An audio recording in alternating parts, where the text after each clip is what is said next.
got myself kicked out because I was hiding in my room in the closet. Dude, don't tell me you were cross-dressing in high school. Before that, man. Before that. It got worse over the years. I was telling the cops, I was telling the nurses, like, I'm going to eat your children. I'm going to find out. Oh, you were Mike Tyson. You were Mike Tyson. You could eat kids. You got broken back of mine. That's who you were. I should have done hella time. Because my family knew people. I was able. Are you the mom? No. The guy that I needed right there, I would have been fine. My whole life would have changed if you were there that week, man.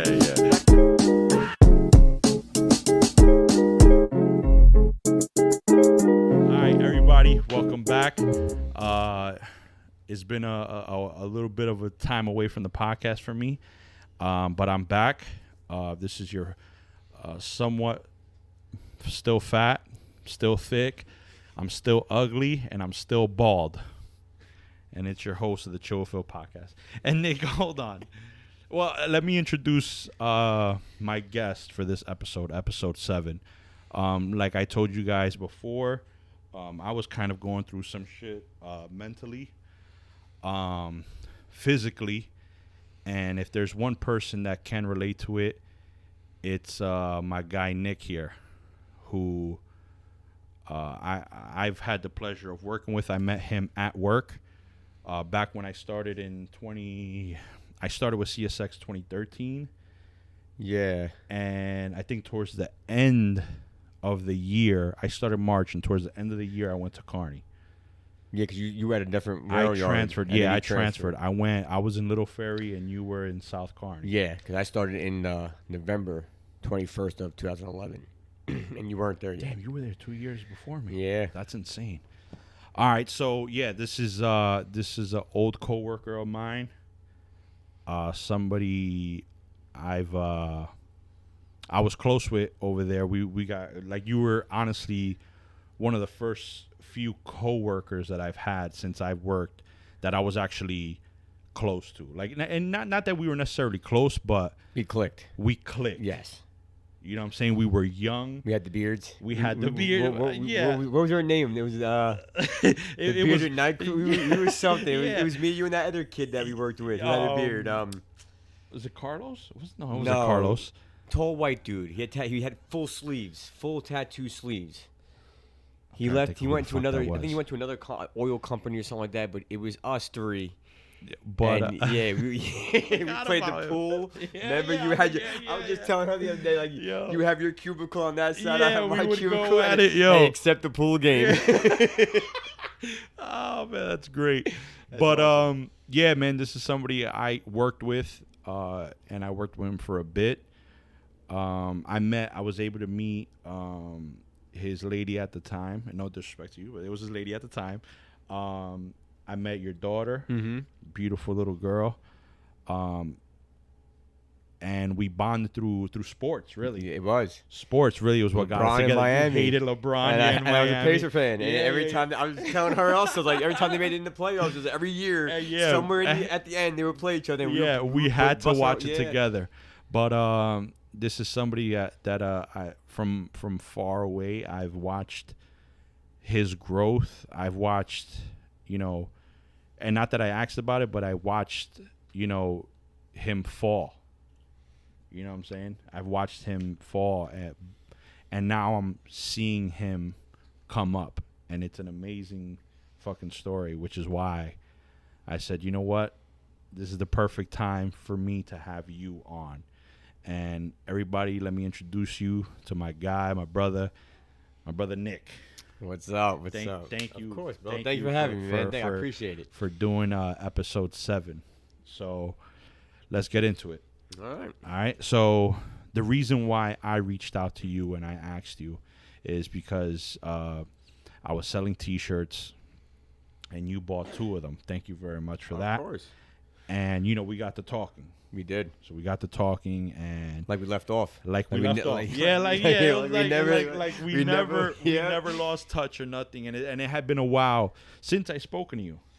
Yeah. I mean, years. through it was Instagram. We said what's up to each other. When I worked at the railroad, and you were that manager, and that's But that's how we got back to each other actually. Yeah, and then when I left there because of the situation, that's where it disappeared again. So we picked up like we left off. It was no days off really, and we spoke outside the crib, and you were telling me your story. Mm-hmm. And it's something for me that people don't speak about the mental health. Oh no. Shit.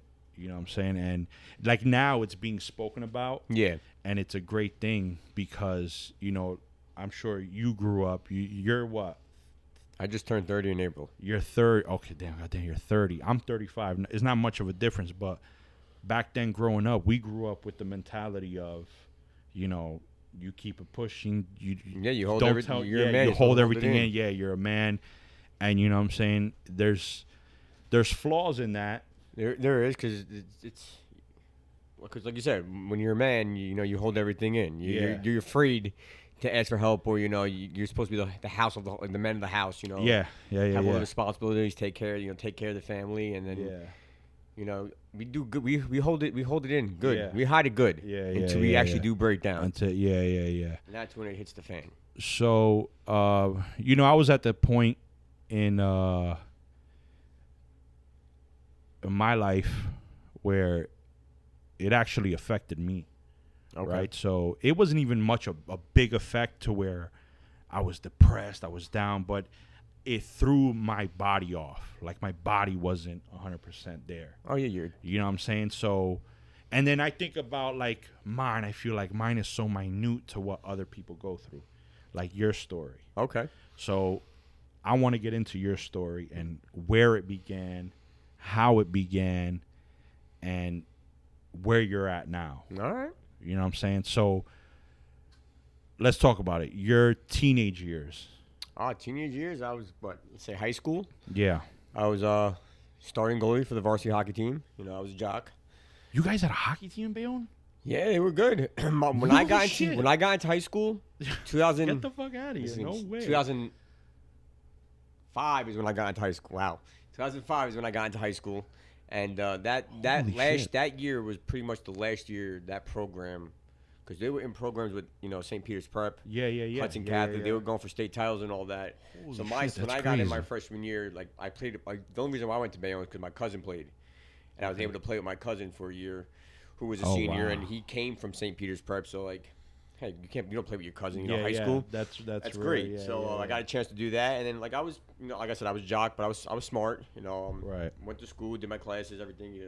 Later on, like junior, senior year, you get that. That's when itis, you get the, That's when I can do whatever the hell I want. I can you're walk around the school. Game day, your shirt and tie. Basketball players hold the basketball. Hockey players hold the black puck. Like what do you do with that? I don't know. Talk to me. Dude, I'm the man. Actually, they didn't tell you. But I think I was my senior year. I was going for a college called Elmira. It was upstate New York. Yeah, I've heard of it. And it's like when I went there, I was like a god. Like really, they were a good D3 school, and they didn't, they saw my record, they knew everything about me. They were upset because their goalie for their girls team, they were in the Frozen Four at the time when we went there. We got to watch the game. The dean of the school was like, "We wish you were a girl because we really need a goalie." Like the men's, have like 2 or 3 goalies coming in at the time. We really wish you could, you could be our starting goalie. Like, dude, don't tell me you were cross-dressing in high school. I lived before that, man. Before that, it got worse over the years. It got worse over there, or it got better. My case, it got better because I like it. I enjoy it. I tell my story like it's nothing. That's another. That could be episode 100. We'll talk about that story in New Orleans. Campfire podcast next summer. But I was like, I dislocated my shoulder. Oh shit! My senior year, and I think we were like a couple games out of making the playoffs. And you're a senior, this is you want to get back. So I kind of like rushed. It was like a 2-month recovery. I got back in 4 weeks. I made sure doctors signed up. I was like, listen, if I'm not gonna be able to play sports again, I'm not gonna. It's gonna happen now. Yeah. So basically, that happened, and D3 schools don't give out athletic scholarships like that. So I was able to get more money towards my academics. Oh, okay. And then when I found out my parents kind of screwed up my credit, like using my name to dude. open cards and Okay. stuff like that. My Yeah. credit was, so when I was going for all these loans for school, you got denied. Then your parents don't have 20 grand to put up, or even half of that, Or for you half go of that. back. Yeah, to go to school, absolutely. for the first couple semesters, I think it was like $4,000 or almost $7,000 a semester or something like that just to go. Jesus So they Christ. didn't have that. So then I started partying. I really got into I was a Guido back then too. I wasn't bald with a beard. I had the spiked hair. Piercings everywhere. The tongue. The nips. You had everything. it all. I had it all, man. You had it all. Spray tan 2-3 times a day. No, yeah. did you? Yeah. I even had the what's it called? Self tanner, bro. Where you sparkle. You sparkle. You go to school, you're sparkling on your desk, bro. Oh, this guy was over here. yeah. Yeah. Oh, dude, you were fist bumping. Instead of filming them, they should have came to my prom house. It probably would have been like rated R HBO special. Yeah. Yeah, we were the real Jersey Shore, man. I used to go clubbing. By Wednesday afternoon, the people, my friends, we would know what we were doing Friday, Saturday, and Sunday night. Yeah. And I don't know if you heard about it, Club Abyss. Yeah, Club Abyss. All that on Route 35, yeah. So we used to go to all them. Used to be the shit. Got really, heavy with the drugs. Started partying a lot, drinking. Then I tried going back to college, and then my first best friend, I think we were working at the time. Yeah. He was killed in an accident. It was me and Aunt Rose's, remember Judy Rose? Yeah. Her son and my friend Justin. Yeah. And yeah. I remember that. No, I remember that. That was my bad. It was one person. It was my other friend. It happened in March 16th of 2012. My buddy got killed on a motorcycle. I remember that story. We spoke out of about college, started partying, got worse, and then the year after that, a week before my first buddy passed, my real best friend that I grew up my whole life, he passed a month later, a week earlier for my first friend. So like back-to-back days. So not even that, my aunt passed away, my grandma. So you were going through it. Oh yeah, so that's a lot, man. And not even that, I grew up seeing my mom was an alcoholic. Okay. So I went through that whole phase with my mom, my dad, Yeah. It was bad. It was rough. I'm not gonna get into too much detail with that, but yeah, that's different. That's another time. But it was bad. So I saw that as a kid. Yeah. Mom getting in trouble, losing jobs. Dad and mom fighting. Me being involved. I had a sister, but she didn't. I'm the one who had to take care of the sister or calm the situation down. Yeah. Oh, so that kind of you have to grow up fast. Oh yeah, so that that kind of it takes a toll on you. It's like PTSD for a kid. You don't want to see that, and then when you grow up, you kind of it's a habit. You grow into that. Right. So I kind of took to my partying into some more debt. I was partying with my parents, doing stuff with them.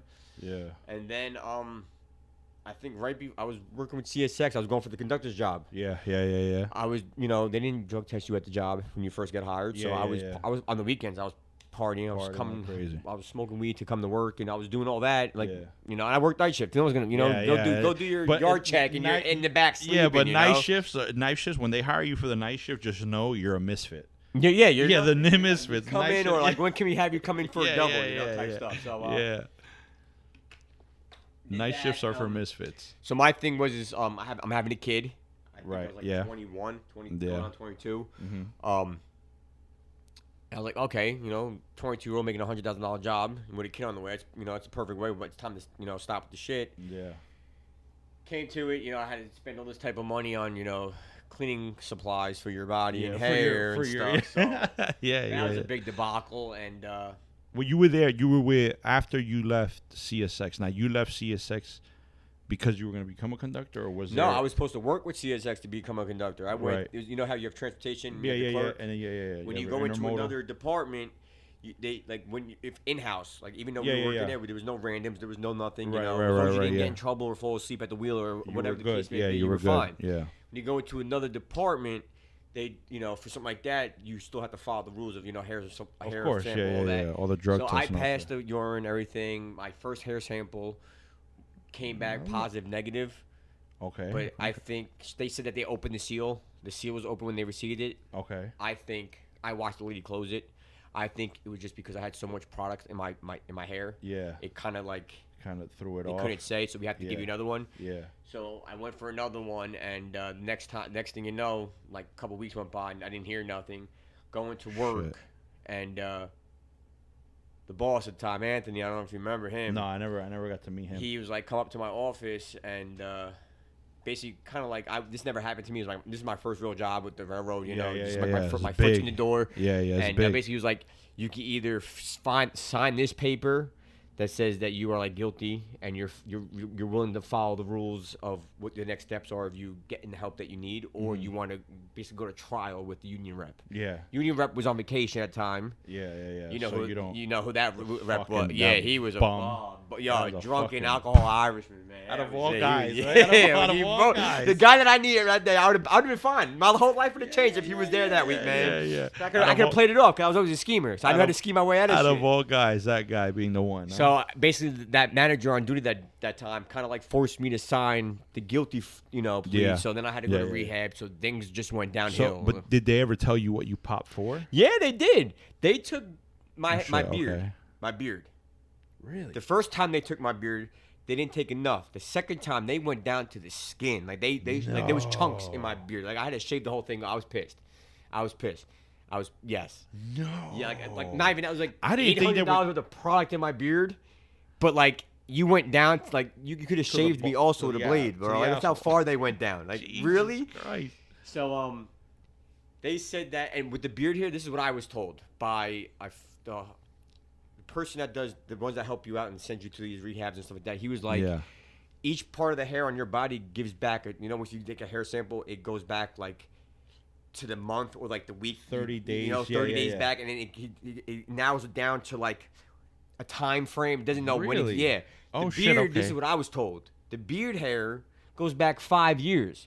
So you're telling me I was with the railroad for 2 years. up. 2 years when this happened. I was going on my second year. I did not know that. That's And crazy. you're telling me something that I wasn't doing at the time It's gonna popped up, but I passed with P test and all these other things, and I had no issues. And you're gonna hold me That's for stuff that crazy. happened 5 years ago? I did not know beard hair checks at 5 years ago. Yeah. That's crazy. And That's then, insane. I didn't know that. That's insane. Yeah. It was Holy horrible. shit. It was Wow. horrible. Something that you haven't done in like years. Yeah, it could pop up then. Like I said, it goes back 5 years. Like I'm not saying that I didn't do it like 5 years ago. I did it Right. win that 5 year Yeah, frame. but it was But like, 5 how years like ago, I wasn't yeah. even with the railroad at the time when I did it. Right. So how you gonna hold me like How you you know gonna pop them? you Yeah, know, hold do you that? accountable Like for that. That's I crazy. asked did him, not know then I that. started That's I nuts. started talking to this guy. I was like, so what's on that list? They're like, no, it's just this. I'm like, so none of this came up because this is all the shit I've done. This is what I did. You know, I'll tell you right. I'll give you blood work right now. This is what I have in my system. I could name it all for you. Nothing came up on the system. Just No what they said, and I was like, shit. that's insane. So I had to go do the program. It was my first actual like. Your first rehab. Right? Rehab, 'Cause they sent me you to away. rehab. Now with the company we worked for, it was I know the first time they send you to rehab, the second time they send you to rehab. No, if the first time. It's okay. Like you still get your job. You have to do all the probation Yeah. period. You know, like you're suspended and all that. You have to wait till you come back and do all. It's a whole process. Now on your second time, if you go to them saying that I still have a problem, I need help. Like Okay, that's what it is. then You you're have to okay. go- Yeah. The But third if you time don't, you're done. But you're if you done. don't, if they have to help you a second time, like no, you're done. You're gone. Oh, okay. So I was, the thing back it was when I got back, and not even that. When I went to my first rehab down in Florida, Yeah. I didn't want to be there. Like I had a kid on the way. I Damn, I they sent hated you to everybody. Florida for Oh that? yeah, they sent me to Oh, Florida. wow. I got myself kicked out. They sent me home from What the Florida. fuck did you do? I was not going to class. I was not going to the shit. programs and stuff. Okay. It's like I'm telling you, it was like a little jail inside of a jail. Like you're gated in a community, Get the fuck and out you of have here. one side where women sleep and bunk and everything. Then you have another side where where men the sleep. guys sleep. And then you had the middle area where girls go swimming Monday, Wednesday, Friday, and then guys go Tuesday, Thursday, Saturday. Like it's how it's set up. They don't want you. Wow. You So know, you in can't your even first year of interact recovery, or you're not nothing. supposed to date or nothing. They don't want you doing that. Oh, I didn't know that. Which is it's understandable because you can start dating and you feel comfortable, you forget everything that's going on. And, Yeah, you what know, if you're gay though? you're still dating? Yeah, but I'm saying they're gonna in that facility. What are they? That's a problem. I don't know. They're screwed. They think about that one, huh? Hey, just don't touch me. Just don't. I'm all fun. I play and have fun back. Just on my terms. No, I'm just you have saying. to read my terms first. Yeah. You can't just, Read my. if I don't make the initiation, then don't come. Then it's not there. Then for it's you. not there. Oh But, man. That's Got myself crazy. kicked out because I was I was hiding in my room in the closet. Out of all places to be at, huh? Such a all right, Nick. And then you came out, and then what happened? life. But I was hiding in the closet, and I had the closet open like that much. Yeah. And one of the, like, I guess the counselors was this big black dude. Cool dude, but for some reason he hated me. Yeah. Maybe because I wasn't getting up in the morning at 7 o'clock to make my bed by 7:15 and be in the class. Nah. So he's walking. I'm like, he's turning around to leave. I'm like, I'm good. I'm clear. I'm good. I'm gonna get back out there, watch some TV, and then I'll sneak somewhere into one of the other groups. Yeah. For some reason, he turned around and he looks. I'm like, fuck. He knows. Go at me. He knows. And he just opens it, and it's like, all right, Isaac, let's go. He throws me a garbage bag. No. Throws all my shit in this garbage bag, like 2-3 garbage. Like, you go to an airport in a garbage bag, which I deserved it because I was a bum. But anyway, Yeah. Sent to the airport because your flight's not till the next day. You're in, it's one suitcase, 18 garbage bags. Oh, it's horrible. Oh shit, dude. And not even that. The first time I was going, no, my bad. Yeah, I was supposed to go the first time to Florida. Yeah. I went to the airport all banged out, out. No I went to the shit. bar right before I got on the plane. I was screaming. I was calling my boys like, yo, you going to come pick me up? We're going to go do this? I'm not doing this. I'm not going. No. Screw everybody. I'm done. U.S. Marshals surround me on the plane, man.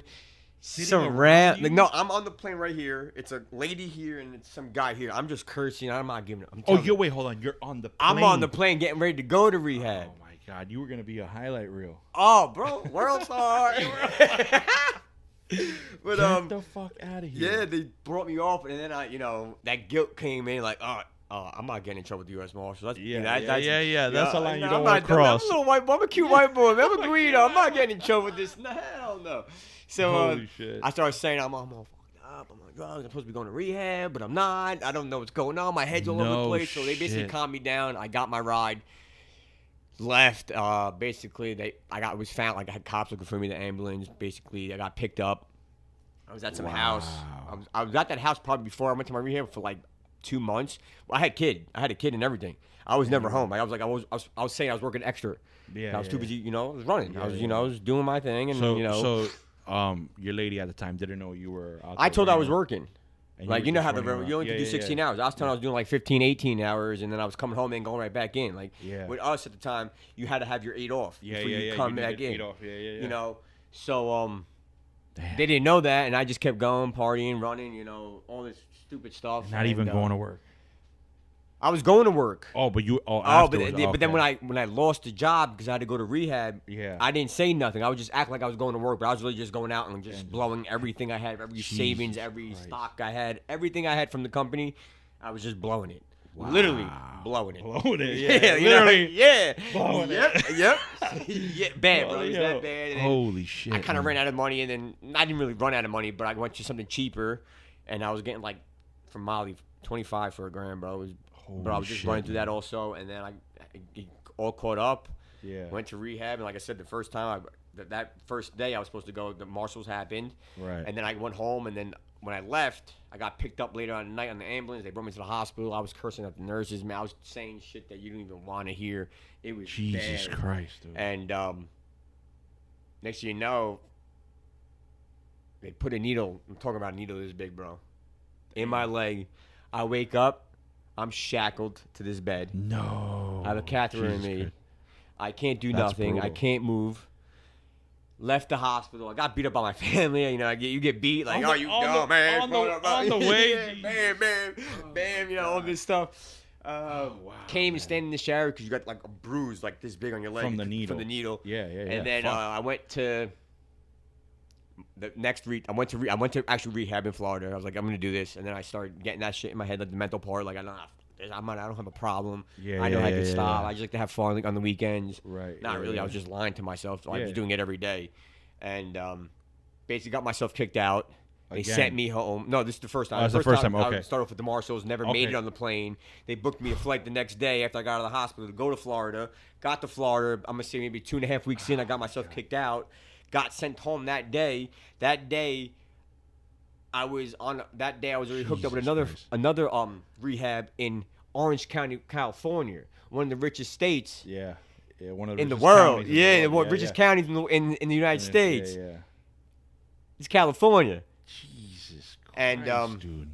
Went on the plane the next day. All over the place. I was on vacation, bro. That's what it was. I was at resorts. Like the one in Florida, I was like caged in. Basically, I didn't like it. But the one in Florida, like after you hit a certain period, you allowed to go to like we were going to meetings at Laguna Beach.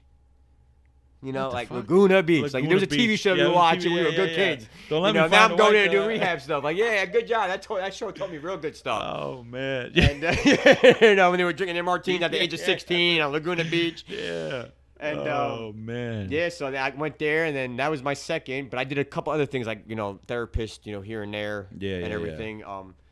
Came back, I was doing good. I was like 6 months sober, and that didn't last long. And then pretty much just went out. Just from there on out, I just kept going. Got the new job with NYSW. Yeah. You had a long. I was like 8.5 months clean, nothing. I was working like crazy hours, tired. I had to drive my dad to the hospital, and I found like a little joint. I hit it. FRA came in that night at 9 o'clock. No. 9:05. They were like, "Is Mr. Solaire here?" I was like, "Nope." Yep, I'm me. No. And I'm like, 2 weeks later, you're out of service. Bam. Oh, I was out for 9 months. I was able to do a rehab actually in my town. So let me ask you a question. When that happened, you said you were 8 months clean. Like I wasn't doing nothing because I was trying to get the conductor's job. I know, yeah, but you were 8 months clean. How did you feel at that time? I wasn't really I was clean from drugs. I was drinking, like partying a lot, heavy. Well, I mean, drinking's a drug. But you were so you were drinking a lot. I'm full. You weren't fully sober. Yeah, I wasn't fully sober. I was still drinking and stuff like that. Okay. It's just that the heavy drugs you were off. Yeah. Okay. All right. I think I was. I think I was. Because I nothing came up besides marijuana when I got popped for that. Because then I got hit that night, and when I got the test came back 2 weeks later, it was just that. It was that, but then when I got that, I played it off. Like I did something like a blue flag type thing, like I was an extra board, so like it's more for me to like you're still in the beginning ages, like you just take you out of that service, then you try to go to war with a guy that's been there for 35 years, and right. So I was like, all right, kind of schemed it. I fought it. Really bad where I got a letter because I was like, no, I'm gonna fight this. I fought it. I went and got a hair sample test to show them and my union rep that I'm clean. Yeah. And what I failed for that little marijuana, at this point, I'm just doing hella blow. No shit. That popped up on the drug test, on the test, because I had to go through a third party. Like I had to pay it out of my pocket. If I passed it and they went to like the trial, then they would reimburse me for anything. All the time that I was out, they would reimburse me. So what I did with my head, the way I think, is I'm gonna scheme this. I'm gonna figure out how I'm gonna beat this. So I did beat it. I failed it, but I beat it. I was able to scan the doctor's note. Because the company can't call up because it's that HIPAA. Yeah. So if I give you a letter, you have to, you have to. And then all you gotta do is, hey, did Nicholas Solaire come in here and got in here? All they can do is say yes or no. They can't discuss anything with them besides that piece of paper. Yeah. So what I do, I scanned it. Well, I had someone scan it for me. I'm not gonna mention who. This person scanned it for me. Do we know the person? Nah, maybe. No, I do. You don't, but you know because I do. Anyways, yeah. So I had this person basically scan it in there and edit the whole thing, so everything said negative. No, you didn't. Sent it to my union rep. They sent it to the president of the company. The president of the company sent it down to Washington, D.C., like where the president lives. Yeah. The FRA administration building is in the White House, down to there, and they wanted to do this whole trial thing. I was like, no, we're done. I'm just going to do my 9 months out of service.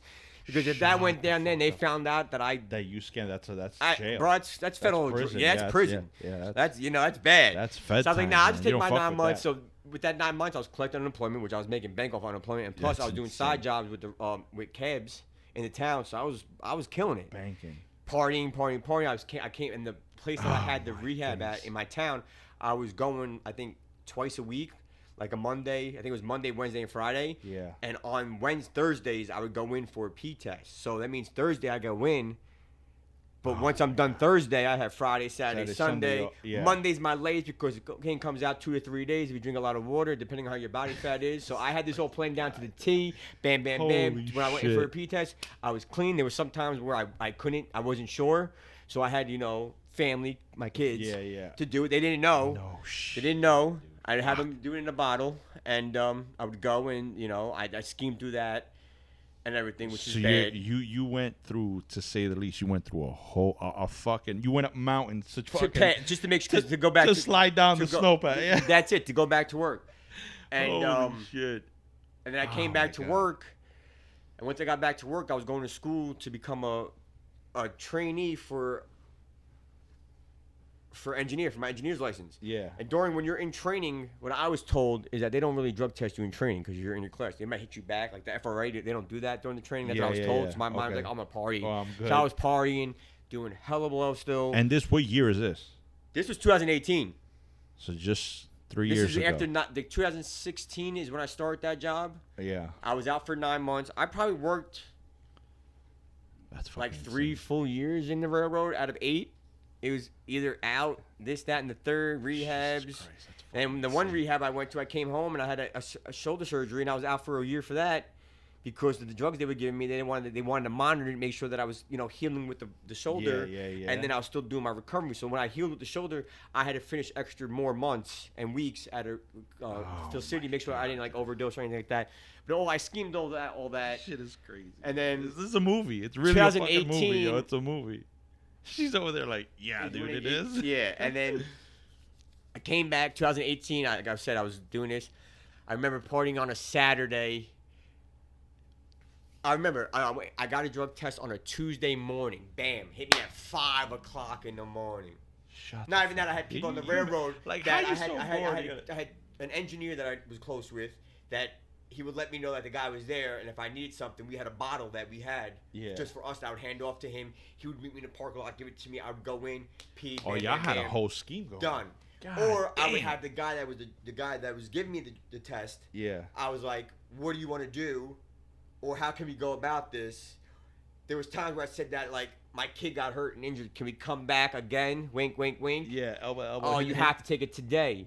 So, because once you take the test, once they're there, you have to take it. If you're not there, you're fine. But if you're there and they're there and you're on duty, you have to take it. Yeah. If you clock out and they show up, you could go, bam, I'll see you tomorrow. Yeah, I'll see you. You can't do that on my time. You gotta do it on the company's time. So I remember this one guy caught me, and I had him do it for me. I dribbled in there, and I was like, listen, I gotta go. My kid's in the hospital. He peed for me. I passed. They came again. So they were basically looking to catch you. When you come back after 9 months, you're on a 5-year probation. They could drug test you whenever they want. But they were looking to catch you. Oh, of course, man. They put money into me. If I go, so this guy was hanging and banging. So basically, Jesus Christ, man. That happened, and then I partied on a Friday, and they called me at I rolled in the doors at 3, 4 o'clock in the morning on a Monday. And they tested you. And they called me. And I could have just turned around, called this, like, hey, listen, I can't come in today. I'm calling off sick. You could do that. What are you going to do? Give you a check mark? Whatever. Yeah. So I went in. I couldn't play it. And Jesus Christ, man. A week, 2 weeks later when the results came in, they called me on a Monday. I remember this to the day I died. Called me on a Monday, and I was doing my first 4 hours of running the engine, and I missed the call. Yeah. So I pick it up. I listen to the voicemail, and they're like, "Yeah, Mr. Solario, we just want to let you know that you failed. That you came up negative on your test. You came up positive on your test. So you're for cocaine, ambulite, or something like that." And all I had on my head when I was driving the engine was like, "Damn, I'm out of service. I'm done." Pull up Tuesday, dispatch. Hey, it's Nicholas Solari. Like to know what time I'm coming in. You're out of service. Talk to Union Rep. Christ. So that was 2018. Played that off basically. I schemed my way out of that. Got into another railroad job, and then that was 2019, and that's when shit just hit the fan. Hit the fan. I already lost apartment. I lost one apartment already. I was gonna say, you were still with? I was still with the ex. Okay. We had the one kid. We had another kid on the way. Right. And on top of that, I missed the birth of my first kid because I was in rehab in California. Yeah. Since I got kicked out of the first one, I went to the one in California. It was during the birth, so I had to watch on the video and everything like that. Me and you would speak from time to time, even though like that whole shit was happening to you. because I know you had got engaged at the time. Yeah, you were. Yeah, Yeah, you had got engaged. You were gonna get married. I believe it was in 2019. it was actually Or 2018. It was 2018. Yeah. And then I lost the job the second time, so we had to push it off. Yes. And it just kept getting pushed off, and then. So and I remember I had the invitation. I fucking had it on my fridge, and I always told Steph, I was like, yo, I can't wait to go to this, and then the day came up, and I was just like I knew something was wrong because you were taken out of service. Yeah. And I was just like, I never heard anything from Nick again. No, I disappeared. And you disappeared. So I'm like, what the fuck happened? And even like I basically found you, or we found each other through social media again. Yeah. So all right, so that happened. Shit hits the fan, like hits the fan. Like I lose apartments, I lost cars, I was in debt. Basically moved into our second apartment, stealing money from the ex, using credit cards. Just taking a lot of money. Like I got in trouble for it. We'll get to that. But then I did that, and then she found out that I wasn't paying, the rent, and like we were about to lose our second apartment. We have two kids, what are you doing, bro? Yeah. And we had our thing set up where like I would pay certain bills, she would pay that, but if I was short, she would cover that, and I would cover it. We had it, Right. Yeah, you had a little system going, yeah. But I couldn't my biggest part was take care of the rent because everything else that she was taking care of was basically adding up to the rent. You know what I'm saying? So kind of evened out. Like I'll take care of this, you take care of that. If you need help, I'll throw more at you, or you throw more at me, and we'll, right. I was just never paying my part in anything. It was just, those notices were in my name, but it was for us. And it just kept building up, past notice. If you don't pay $25 now, this is going to get shut off. Cell phones are going to get shut off, this, that, and third. Yeah. And then she found out from the landlord that, I wasn't paying rent. And basically the landlord was like, listen, you got to get out. If you could pay this money and we have an agreement, he brought me to court and everything. He's like, listen, you owe me this money, and you make sure you this. I'll take everything off, everything.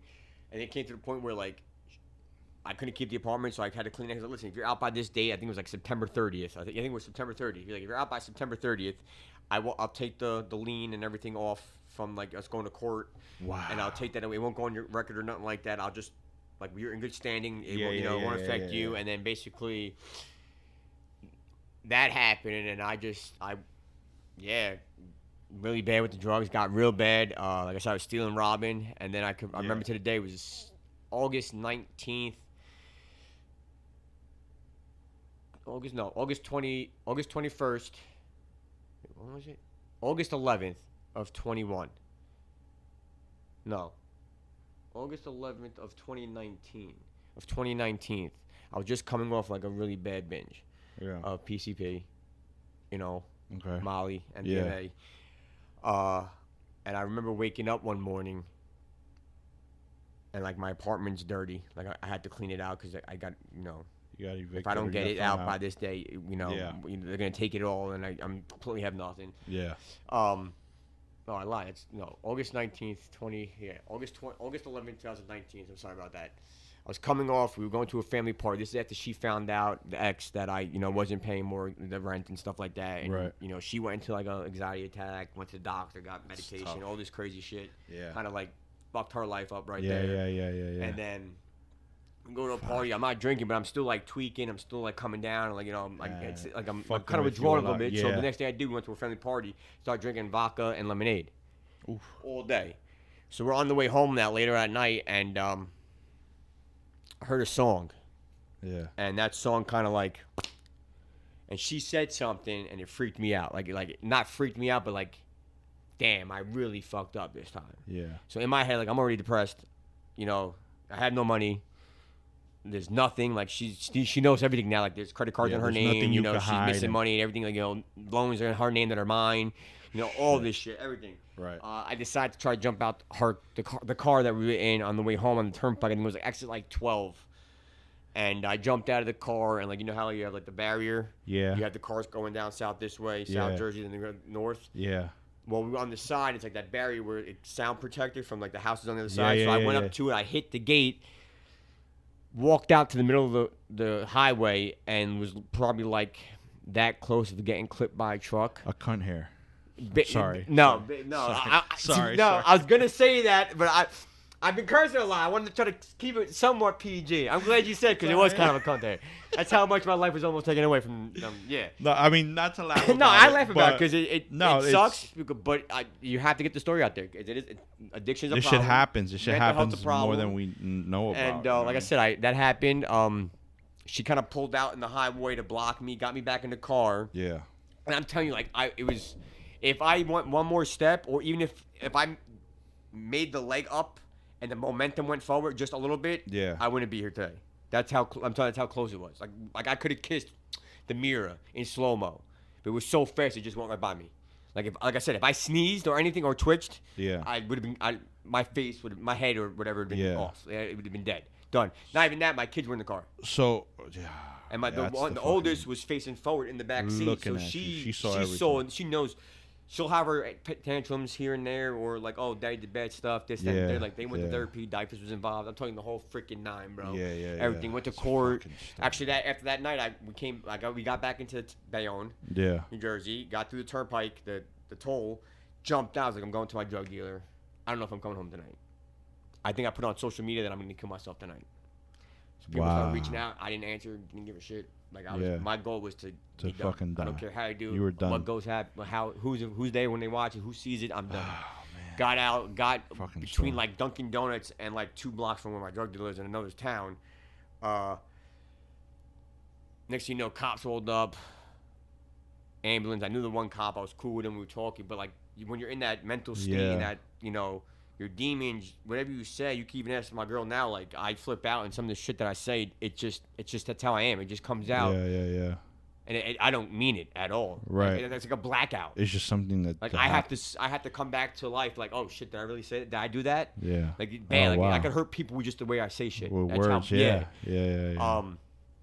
So I went into the hospital that day, and I'm telling you, when I was in that hospital, bro, I was telling the cops, I was telling the nurses, like, I'm going to kill you. I'm going to eat your children. I'm going to find out where you were Mike Tyson. Yeah. You were Mike Tyson. You can eat kids. Yeah. I got broken back spinal. That's who you were. I have a pet pigeon. If I went any longer in my addiction, I would have had a pet pigeon. Maybe a whole farm of them bad boys. Oh, man. If we were running drugs with them. That way. Go to corner, it's EV. That's fucking EV. Wow. Anyways, so it was crazy. that bad. I was saying all this shit. Next thing you know, there goes that happy big needle again. Bam. You were like, I know that. I know that. He puts me to sleep. And I can't be these days. Thank you. But, again, they put that needle in me. I wake up. I still tied up.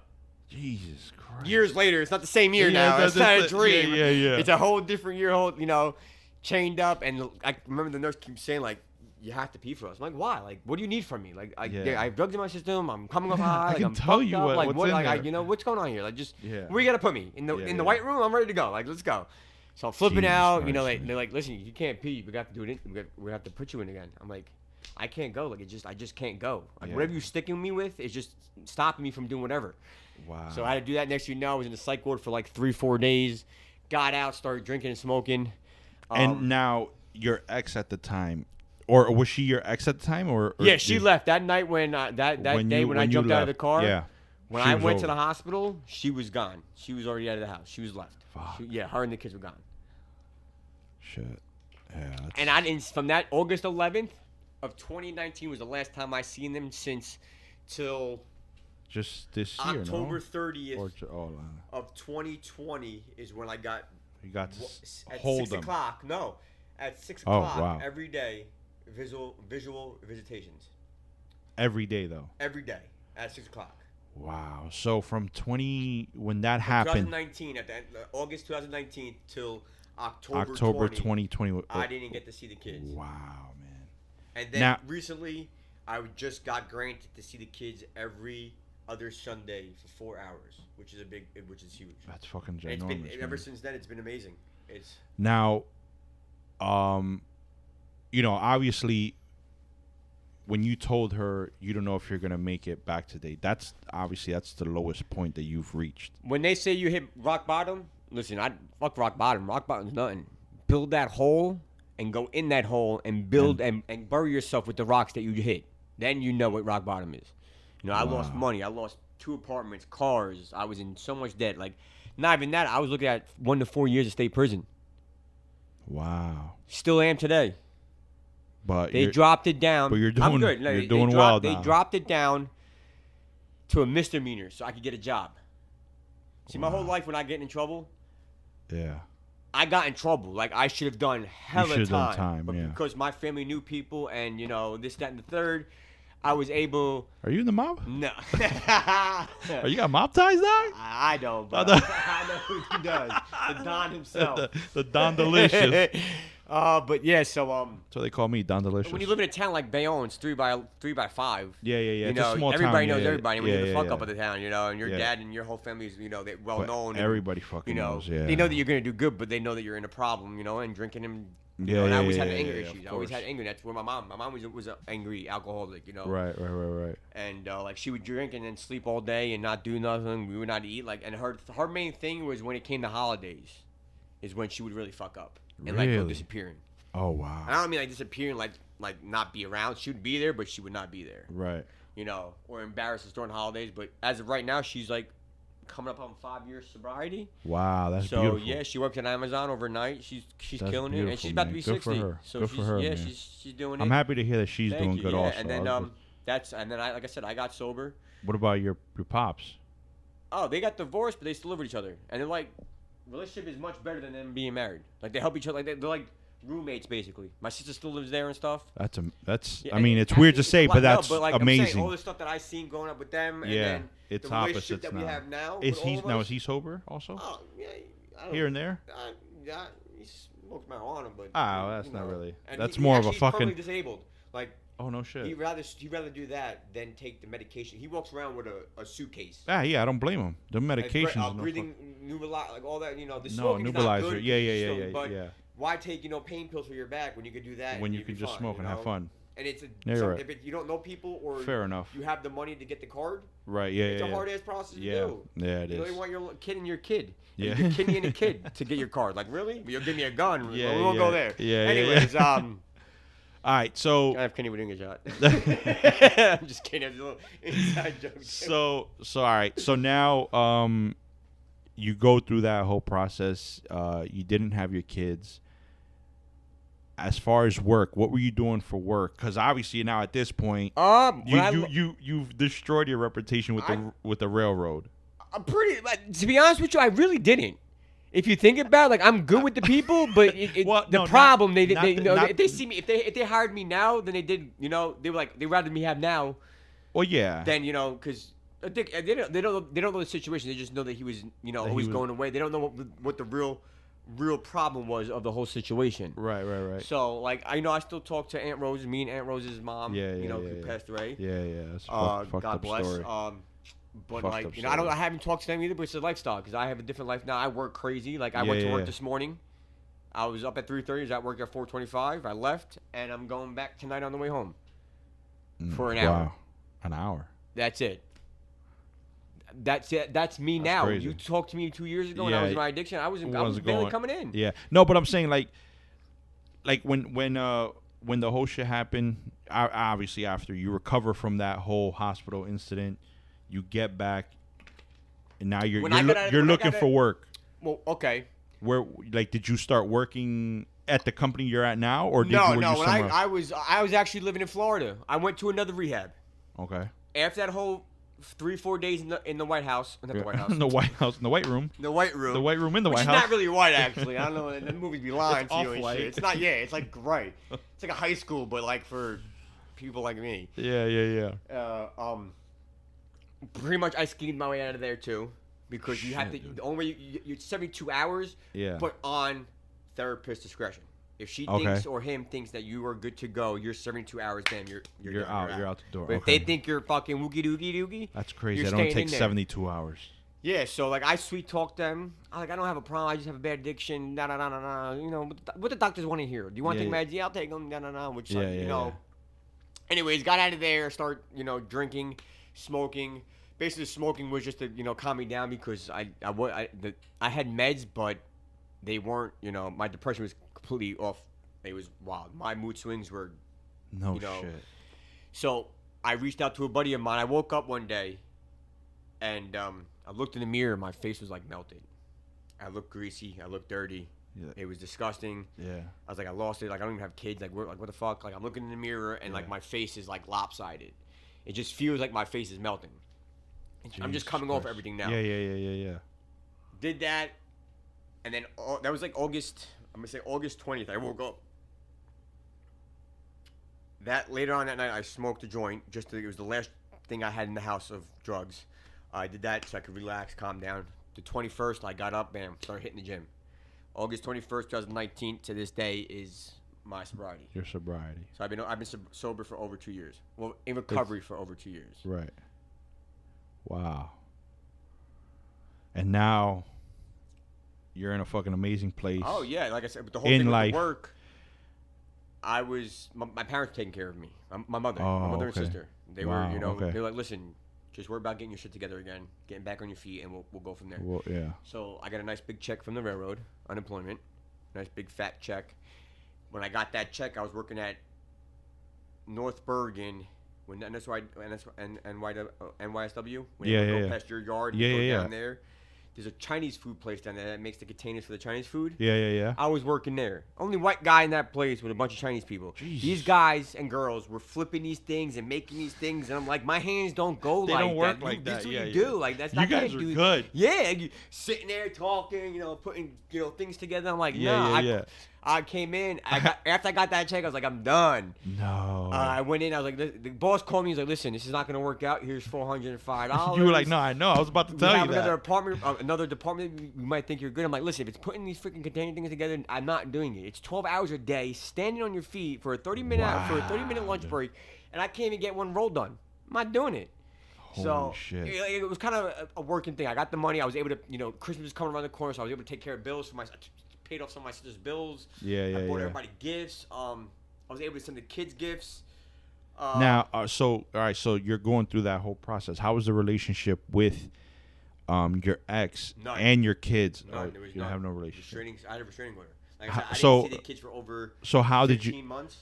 How was that for you mentally? Because that shit, I can only imagine that shit. Every night, I would cry to sleep. There would be times where I couldn't go to. I would just lay there in bed and just wander. My head would not go. I would be up all day. I would get up at 8 o'clock in the morning, be up all day, do stuff, try to figure out how to job hunt, all this, that, and the third. Yeah. And then hit the gym up, and then I would come home, shower, chill, play video games. Be my depressed mind. What the fuck am I doing?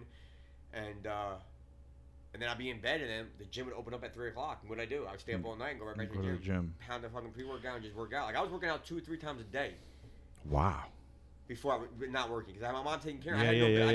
Right now, what are you going to credit me? You going to come after me? I have nothing. And I owe you. You already know it's in the collections. It's going to stay there so I can get my back on my feet. Yeah. And I'm not coming looking for you unless you call me. So, now, does your ex know at the time? Does she know your situation? Like, does she know? Well, I went into the relationship pretty much partying.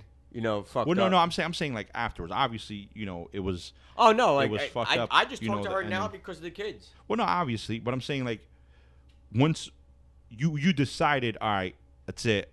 This is the last of it. I'm done fucking up. I'm done ruining my life. Yeah. I'm ready to better myself. I need to do better. I need better for me. Well, I actually went down to Florida. Did you ever speak to her, or was anything ever said to her like,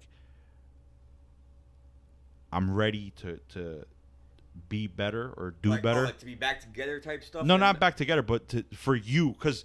No. Once that day, that was it. It was it? Yeah. Oh, wow, man. And like I said, I went to rehab down in Florida. My buddy, who was in recovery also, who's actually really big down in Florida in rehabs. Yeah. Another buddy of mine actually was part of one. He actually talked to him to get me down there. It was like, when I got sober... August 21st of 2019. I didn't go to rehab until September 12th of 2019. 2019. Because I was getting a scholarship, so you have to wait for a bed to open up to go into these facilities. You go there for 30 days for free. Like your mom and your parents have to send you money for like this, that. You get like I think a $40 a week allowance, and you have to live off that. You get back into life. You're living on your own. You're in like a little apartment. like a little motel room, and there's 4 people to a room. You have two guys on that side, 2 guys on this side. Oh, wow. You have like a multi-room with this kitchen. You know, Yeah, you have yeah, to wash yeah, your yeah. dishes. You have to go to bed at a certain time. There's a curfew. Yeah. You have to take your Wow. meds at this time. This time, you have to, you have drug tests when you go here, that, and third you go to, and then you get picked up by the van, and these, they come in at 7:30, make sure you're up. You have to have your bed done by 7:45. You have to have breakfast by 8. You have to be in the van by 8:30. Oh, wow. like it's okay. a So there's like you're getting your life back together, routine. but Yeah, you're still in yeah. the process. You're either coming off a binge.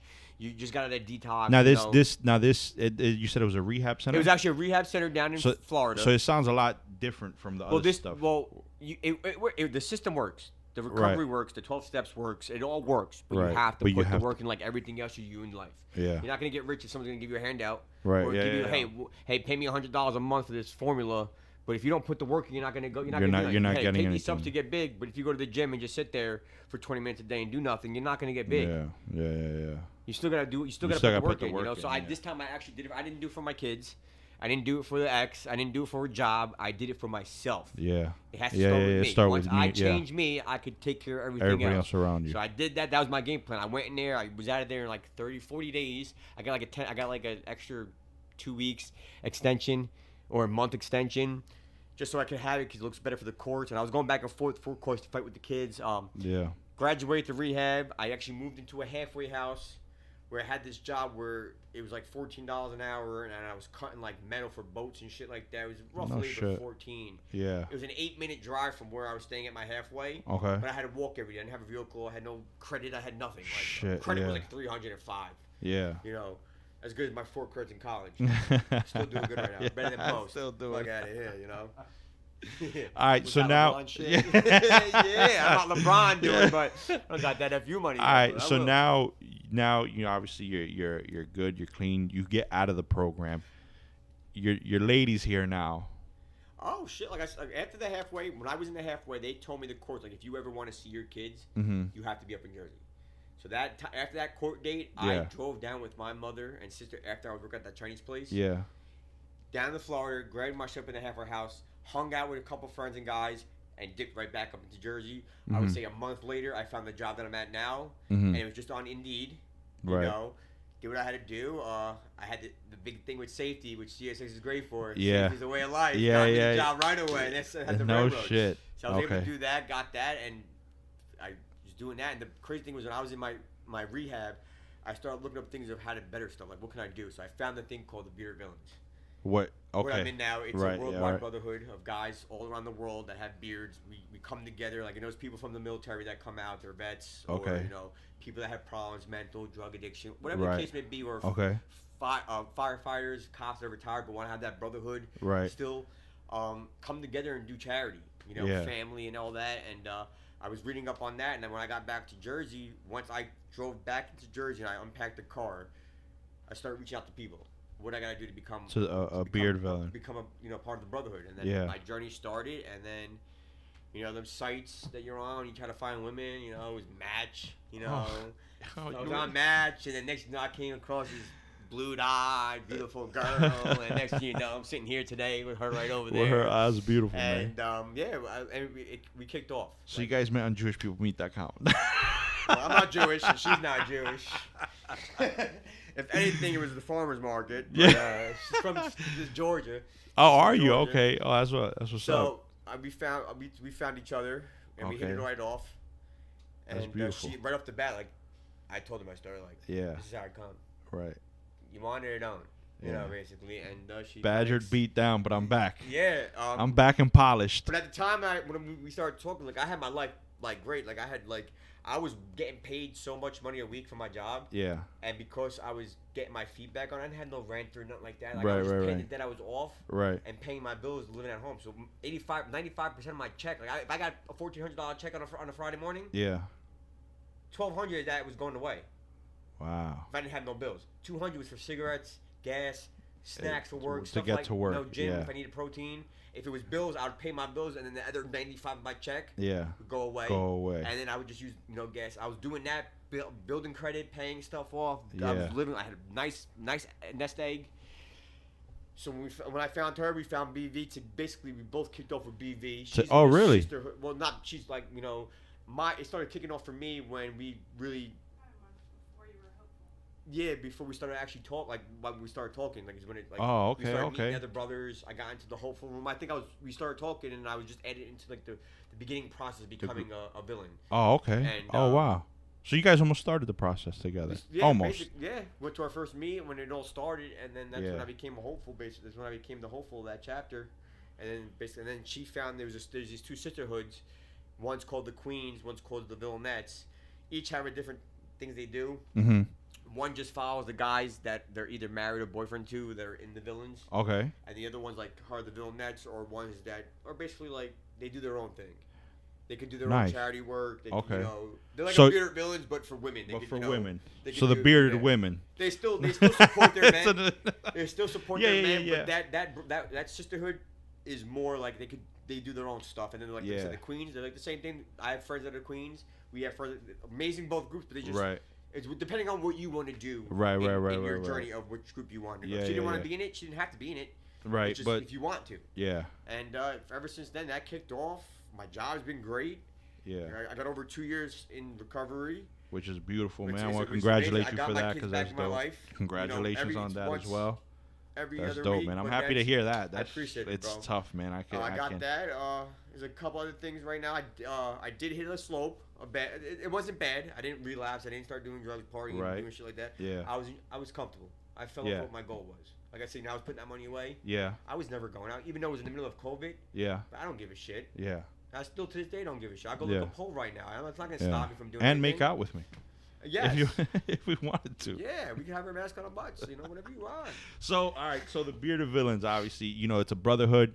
You guys are, you do a beautiful thing with charity. Yes, we do. You guys, that's something dope that I Our first honestly charity like. event was up in Lake George. We did the polar plunge. I love the polar bear And plunge. I do it was that. my first time. I know you. I do started that. doing that with CSX actually when you were together. Yeah, when I first So started. we did our first one. We were the second highest team that raised money. It was like 32 something that we raised. That's It crazy. was fun up there. We got that. They loved the idea. People when you see guys with beards. And Yeah, tats, yeah, they yeah, go, yeah. Hell "What are yeah. these miscreants Hell doing?" yeah. What trouble they? Yeah, what yeah, biker gang are yeah, they? yeah. What biker gang We're are not, they? You're not. We're not nowhere At near all. that. Yeah. We do have vests. But a lot Yeah. of our if you see our vest, they do look like biker groups, but a lot of on the vest are for chapter stuff.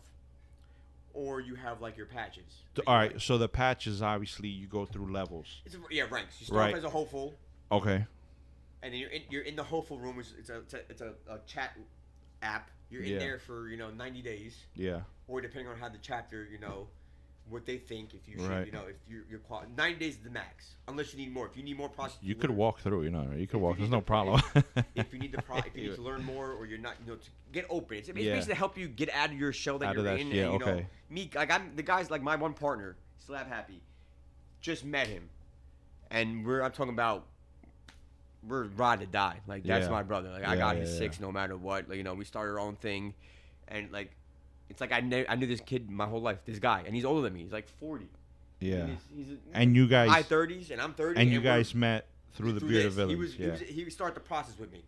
Oh So wow. we got out of the hopeful room after our time. We moved into, the hopeful is for the whole brotherhood. Once you Right. get out of that stage, you're going to the once you You're a raise rookie, your flag, basically. once you raise your flag, Yeah. I raised my flag, my black flag. Yeah. You're on your next step. Okay. Once you do that, you could be you're on your way to becoming a villain. Okay. It's a 9-month process. Right. Unless you get featured on the BV page or something, or Okay. whatever the case may be of that. I'm not going to get too much detail with that. Yeah. Yeah. Yeah. But whatever the case may be, it's a 9-month process. Unless you hit something, Right. your process goes down to 6 months. But then you become a hopeful for the chapter. Now that process is, hey, do you want to be part of the chapter or you want to go independent? So Right. you get to choose. Like, you want to do stuff on your own. Like, you don't have a family. Right. You do stuff like a brotherhood. This is your chapter. This is your family. These are the This guys. is You're gonna do stuff. You're gonna okay. do work. You're gonna do This is charity work. this is the what people who this you is your do team for. right here. Yeah. And you get to make the decision. You pick the team, and then next thing you know, after that, you wait like I think a couple more months, 9 more months, and you become a member. And then you like the rank patch. Like I just got loyal. Right. It's just what your chapter thinks you're loyal. Like you put the work in. They see the effort. Like you just move up the chains. And Now you got to put the work in though. Yeah, like you said, obviously, you have to you have to put put the the work work in. If you're in. just gonna be there to tag along, you are noticed that you're that one that tags along. Yeah. Now, with this, obviously, with like the whole mental health shit and like depression, because obviously, with the shit you went through, you were depressed. I was depressed every day, man. Now, is this Is this something that helps you with that, like your depression or your mental health, like knowing you have that brotherhood there, knowing you have, I mean, in a sense, you have people you can fall back on or talk to. I mean, you have family, obviously, but you can't open to your family. Yeah, you know? yeah. Trust me, I and understand. she knows I don't. We just got into the last little thing that I screwed up on. Yeah. It was my fault. Like I said, I didn't do nothing bad. I just was having a little fun, and I spent a little bit too much money than I should have. Yeah. Like instead of me putting away, instead of what I was putting away from the back at the beginning. Yeah. I was putting out 10 times more. Like I made a lot of money. Yeah. But a lot more was going out than was coming in and being saved. Yeah. Okay. So like we hit a little rough path, but we're out of it. We didn't even hit a rough path because we even if we didn't find a way to get out of this situation, we're not behind on nothing. Like we're good. It's just that like. We don't have that safety net, like we were traveling. Yeah. We were going to Texas for a 24-hour, 32-hour wedding and coming back home. Yeah. $2,000 trip for what? Yeah, he didn't need to do it, but it was. But it was something. A guy that invited us. That it was a special invite at an event. Yeah. And I don't really know the guy like that. And like when you know someone, Yeah. You might not talk the first or second time, but the third time you're gonna click like it's nothing. Yeah. And this is what me and this guy did. And that's what it was. Life and everything, and then next you get a special invite. Yeah. And it's like you have to show up, and it's part of BV. Like that's. Yeah. People want to know that you're willing to to go and do stuff, and and. I moved up in the ranks quick because I put the work in, and my thing is like, you got to put the work in. You got to put the work in. Yeah, there's no other way to do it, man. How'd he get rich so quick, or what did he do? And I would go that way, but not knowing like, how much work did he put in? Yeah. He might have spent a lot of money, but he put the work in, and now he's making a lot of money. Yeah. I was doing that, but I was enjoying the life a little too much, and I'm still depressed. I have my things where if I wake up in the morning and she'll tell you she won't even talk to me sometimes. Really? Not even a goodbye, not a kiss, because she knows I'm in that mood. And when I'm in that mood, you get the hell out of my way, man. Really? It's bad. Yeah, that's crazy. I don't care if you're a kid, a grandmother, a priest. If you're in my way and that mood's happening, you are getting ripped a new asshole. Even if you fucking if you even said hello, and it ricocheted off me, because that's how my mindset is. My mind just goes. That's why I have so much shit going on. BV. I have the New York Unicorn Squad, which me and my buddy did. Which he got the shirt on. Only unicorns. We do not have a site. Not yet. Not yet. Not yet. Yeah, she doesn't. That's the way we're getting out of the hole. I'm a hustler, baby. Talk about jumping out the closet, huh? Just a tip. A little fingertip. It never hurt. The longer I go, the more money. That's 1,000, 2,000, 3,000, go. Oh, you're so stupid. But yeah, like I'm depressed every day, man. Yeah, really. But anything you do in life, it's a mental thing. Yeah. It is a disease, but I look at it like, yes, it took me a long time to realize like alcoholism is a disease. It is, but it's not. Right. It's your mind. It's you that's the disease that's making you do it. Right. You might get too caught up in your drug and alcohol addiction or whatever addiction you're in. Yeah. But you let yourself go into, like, your mind says, okay, like if I go gamble right now, I go to the casino with $500. I took out $500. That's all I'm gonna play with. Once I'm done with that $500, I leave. You're done. But your brain starts going, like, you meet your demons. Let's go this time. Another 5 more, another 5 more, another 10 more. You're done, or you stay out for another hour, you'll be fine. Next, that extra hour you stayed out, you're in someone's basement doing something that you shouldn't be doing. And that's where it all happens. Where if you just go like, hey, I want to wake up tomorrow and hit the gym. Yeah. You're lazy. It's just because you're mentally lazy. Get up and fucking do it. I have a big problem with that. I tell all the time, like, I'm gonna get up at 5 o'clock in the morning. I'll wake up at 4 to get to the gym at 5. Yeah. And there'll just be times where, like, I'll wait till 9 o'clock. I'll wait till 8 o'clock when she wakes up for work to get ready for work. Yeah. I'll get up, and in like 2 hours, I got probably a quarter of my day done because I'm running around I'm on phone calls here. Yeah. I'm on emails over here. I wake up and I'm already doing stuff for BV. Wow. I'm out of the bed. So you're mentally you're busy. You're mentally going. I got my stuff going, but technically the demons are still there. Yeah. I just found that I have 2 demons. I have my alcohol and drug addiction demon, which I kind of I do stuff right now that helps me with my recovery. Right. That keeps me away from having any thoughts, She drinks. Mm-hmm. She has alcohol in the house. Mm-hmm. It does not bother me at all. Really? Being in the house. I don't go there and dump it out. I'll go to the liquor store and get her alcohol. Really? Yes. I know where my place is. I pick up. Wow, that's dope. I'm dead or in jail. I know that. That's where there's no. Dead, jail. One of them. Yeah, there's no. I did the middle. That's good, man. That's really good. But I still had my demons then. I just found out, my other one is that another reason with my alcohol and drug was finances. I couldn't, when you get some money, you're having fun. You spend. Shit, I didn't pay that bill. Hey, I have 500, but I'm behind on 200. Let me just pay that up and be caught up. Yeah. And make it for another week and a half for 300. Because I could make it happen with 300. Yeah. And then wait for my next check and go off and fuck it. That next month comes, or that next bill comes. It's it's 400 now. Yeah. I'll get it, and it just goes up. Next you know, you're $1,300, $1,400, $1,800 in a debt. And next you know, just partying away because you want to have fun. And it's not like you're having fun by yourself, which I did make. There was times where I would just go get blow. Yeah. And sit in my house and play video games and do that and drink. And then wait till nighttime and then go fucking all out all night. Or I'll just stay home all night. I'll even be doing it with the kids in the house. I'll go in the room and have mountains of shit. Go in there, do it. Go take care of the kid, feed the kid, come back, go do that, play video games, do that. Like I was always going. I was there as a father. But I shouldn't have had the drugs in the house like I should have. Yeah, no, or going outside to go pick up the drugs while the kids are in the house. Like I did some shit you shouldn't do it. I'm not ashamed of it. I'm not mad at it. It's whatever. I learned from it. Absolutely. That's where I was in a bad place, and that place was bad. It's horrible. I tried to kill myself because that's how bad it was. Yeah. So I got into another situation where I was, I'm not like I'm fucking broke, I'm losing anything. Right. It's just that I gotta cut back and I gotta look back at where was I 5-6 months ago when I wanted to rule the world, which I still do, and I was trying to get my hands in everything. I got my hands in a lot of shit. Right. But when you forget about your life and what your responsibility, even if my bills are paid, like you said, you gotta take care of you first. You gotta take care of you first before you can take care of anybody. Like I was going to these auctions with BV. To help out another family or a brother or a sister. And spending $500-$600, sometimes $1,000 on just a patch. So patch. You saw how big the patches are? I bought patches for $250. Wow. To help out another brother. Like I loved it because that's my higher parents, and this is your calling. Help out. Right. You're not realizing like you gotta. How about you make it first, where you could throw out money like that, where it's not gonna affect you. I had that mindset where it wasn't affecting me, but like I told her, she's like, "Where'd all that money go?" I'm like, I don't know. Like it just we were spending, and then when you go to look at it, it's like, wait, what the fuck? Like it adds up. Like, you don't know it. It just goes quick. Just keep eating out 4 or 5 times a day. Bringing food to work, or even like when she makes me dinner every night. Like 2-3 meals a night. I would still go to the gas station, get my 3 things of coffee, 4 energy drinks. Like I'm walking out there with an $80 fucking bill. Cigarettes. And then imagine that every day that shit adds up. Yeah, and then with my job, like when I work, I'm on call 24/7, 365 days of the year. Like if he wants me to go in, I go in. Yeah. Because that's my drive. Right. Yeah. I fell off because I was having fun. I was enjoying life because I didn't have the money and I got my kids back. I was buying them shit. I was taking care of her and her kids. We were having fun. We were going on our trips. She was helping out. I was helping out. When she needed help, I helped her. When I needed help, because when I had the money in the safe, it stays in there. Right. You only put money in. You don't take money out. Right.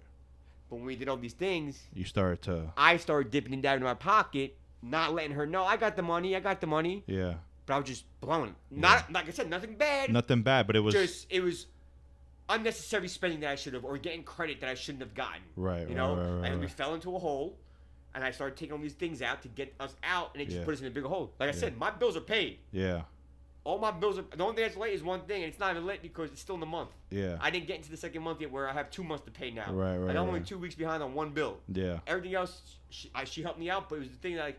You got there. You got to that point. I got to that point where I told myself I would never go back to drugs and drinking. Yeah. Never have, never will. Yeah. I know what happens if I do. Yeah. Now I just met my real demon with the finances. Another demon, yeah.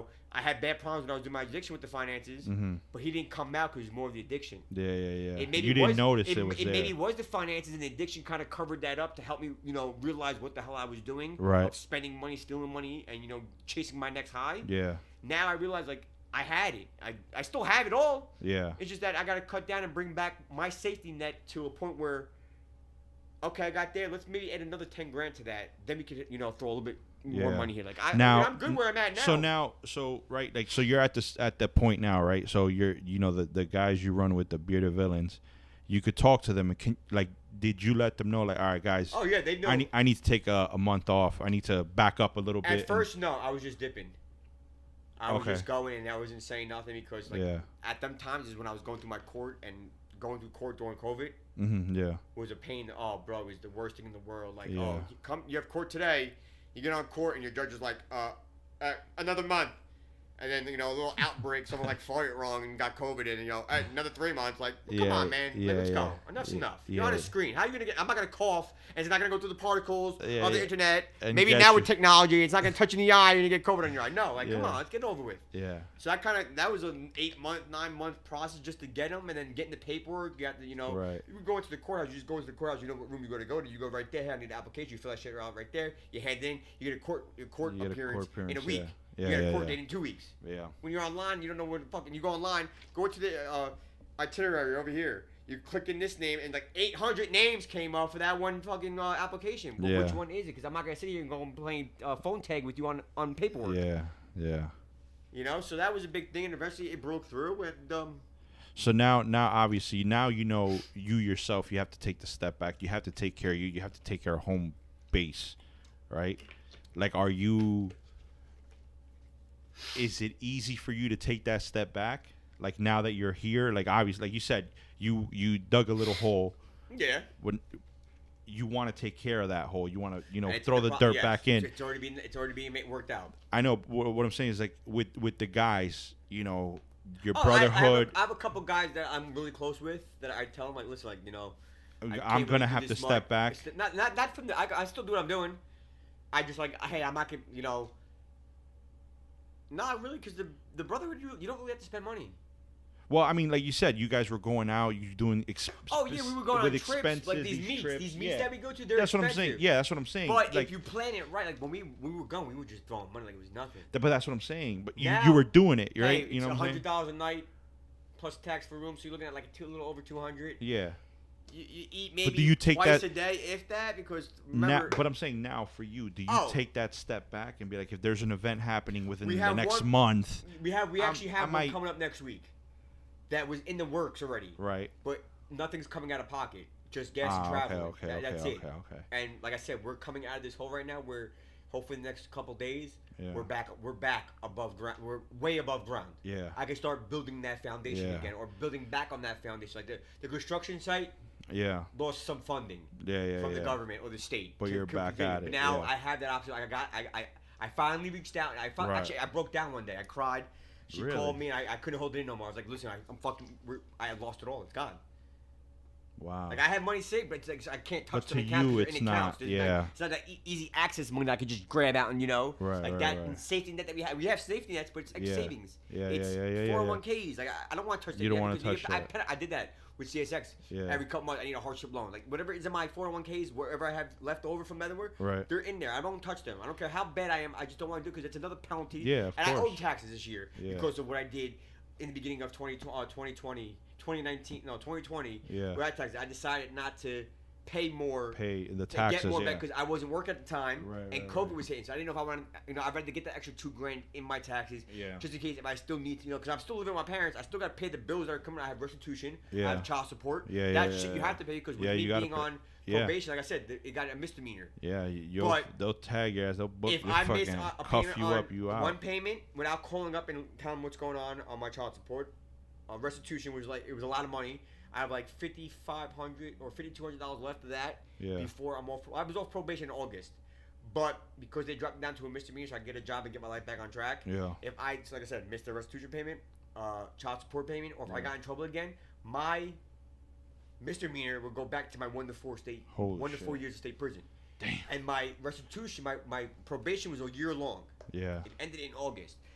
But that is if I paid off that big lump sum of restitution within that year. If I don't pay it within that year, my probation prolongs. Oh wow, okay. So once I pay that off, that probation goes, and that bubble is gone. But I kind of like having that bubble there because it's keeping me in line. It keeps you in line, it keeps me in line. And like I said, it could happen to anybody. Like I was having fun, I was enjoying life, I was making good money. Got my kids back. I was able to buy whatever the hell I want. Toys, Christmas, help my parents out, do this, go on these trips, go to a brand new truck.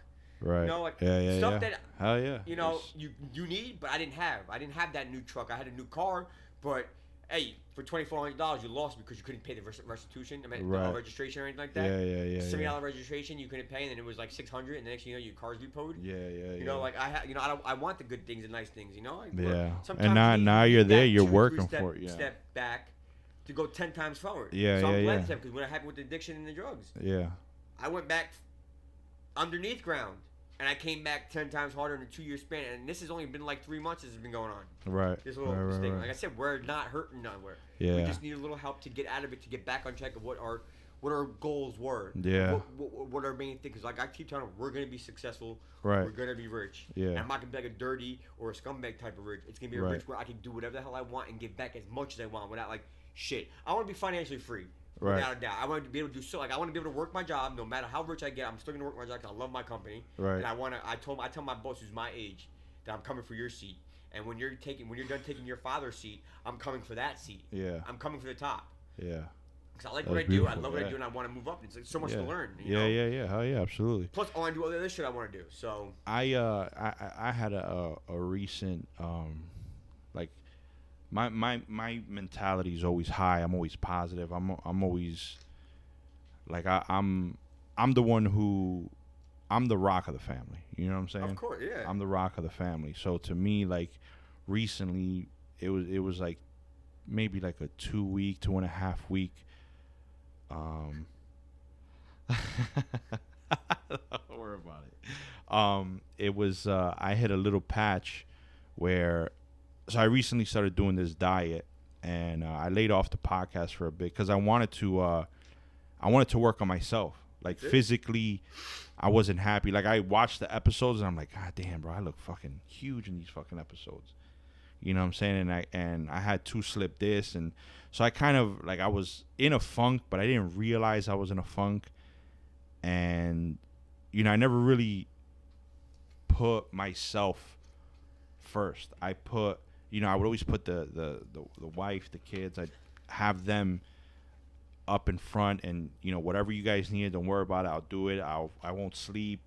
Cause I'm like just like you. We're the type of people who fucking rarely you work sleep. night shift your whole life, right? Yeah, and damn near. I said, I don't, you know, I can't. So you know, to me, I did this diet, and I've lost almost 50 pounds, or just about 50 pounds. You do look and good. Thank you. You do. You can see. Yeah, no, you can see my neck now. Before I had fucking, you know, these shits. If you grow a beard like this, you would have to see your neck, worry about it. You could throw a cheeseburger underneath that. But yeah, man. So it was a lot of people don't know this, but me and Steph, we suffered a miscarriage on my birthday of 2020. Okay. And it hurts, still hurts to this day, even now. Like talking about it, like it fucks with me. But the last 2.5 weeks, I hit a rough patch, and it was something I didn't know. Like I knew what it was, but I didn't know how to go about it. Cause to me, I was always just like, "Oh, keep it moving, bro. Like you got it. You can't. Don't mention it because it affects her a lot worse than it affects me. And it's not a lot worse, but because I feel it. Yeah, I feel it. It hurts, man. It hurts a lot. And but I'm able to deal with it. Like I know I'm like, all right, I got it. I try to take it off her plate, because when it gets her, it hits her and it hits her hard. You know what I'm saying? So to me, it was like I didn't have nobody, or I didn't know how to deal with it. So to me, it affected me physically, it affected me mentally, and then at that same time, I'm working fucking doubles at work. Yeah. So I'm getting out of work, I'm coming home, picking up the kids, I'm with the kids, I'm cooking dinner, and I'm going to sleep right after. After I go get Steph from work. You know what I'm saying? So I'm sleeping maybe 2.5 hours, maybe. You know what I'm saying? And that's for 2 weeks that I'm doing this shit. Yeah. So, at the end of it, I wasn't working out the way I wanted to. I didn't have that drive to work out, which to me before, when I was working out, like I needed to work out. Like the first week, I think it was like I worked 3 doubles. Holy shit, in a row. Right? Yeah. And the one double, I told her, I was like, I need to go work out. She's like, you have work in a couple hours. So go sleep. And I'm laying in bed, and I'm just like, I don't feel right. I need to work out. And I was, you know what? I'm just going to go to sleep. I went to sleep. Boom.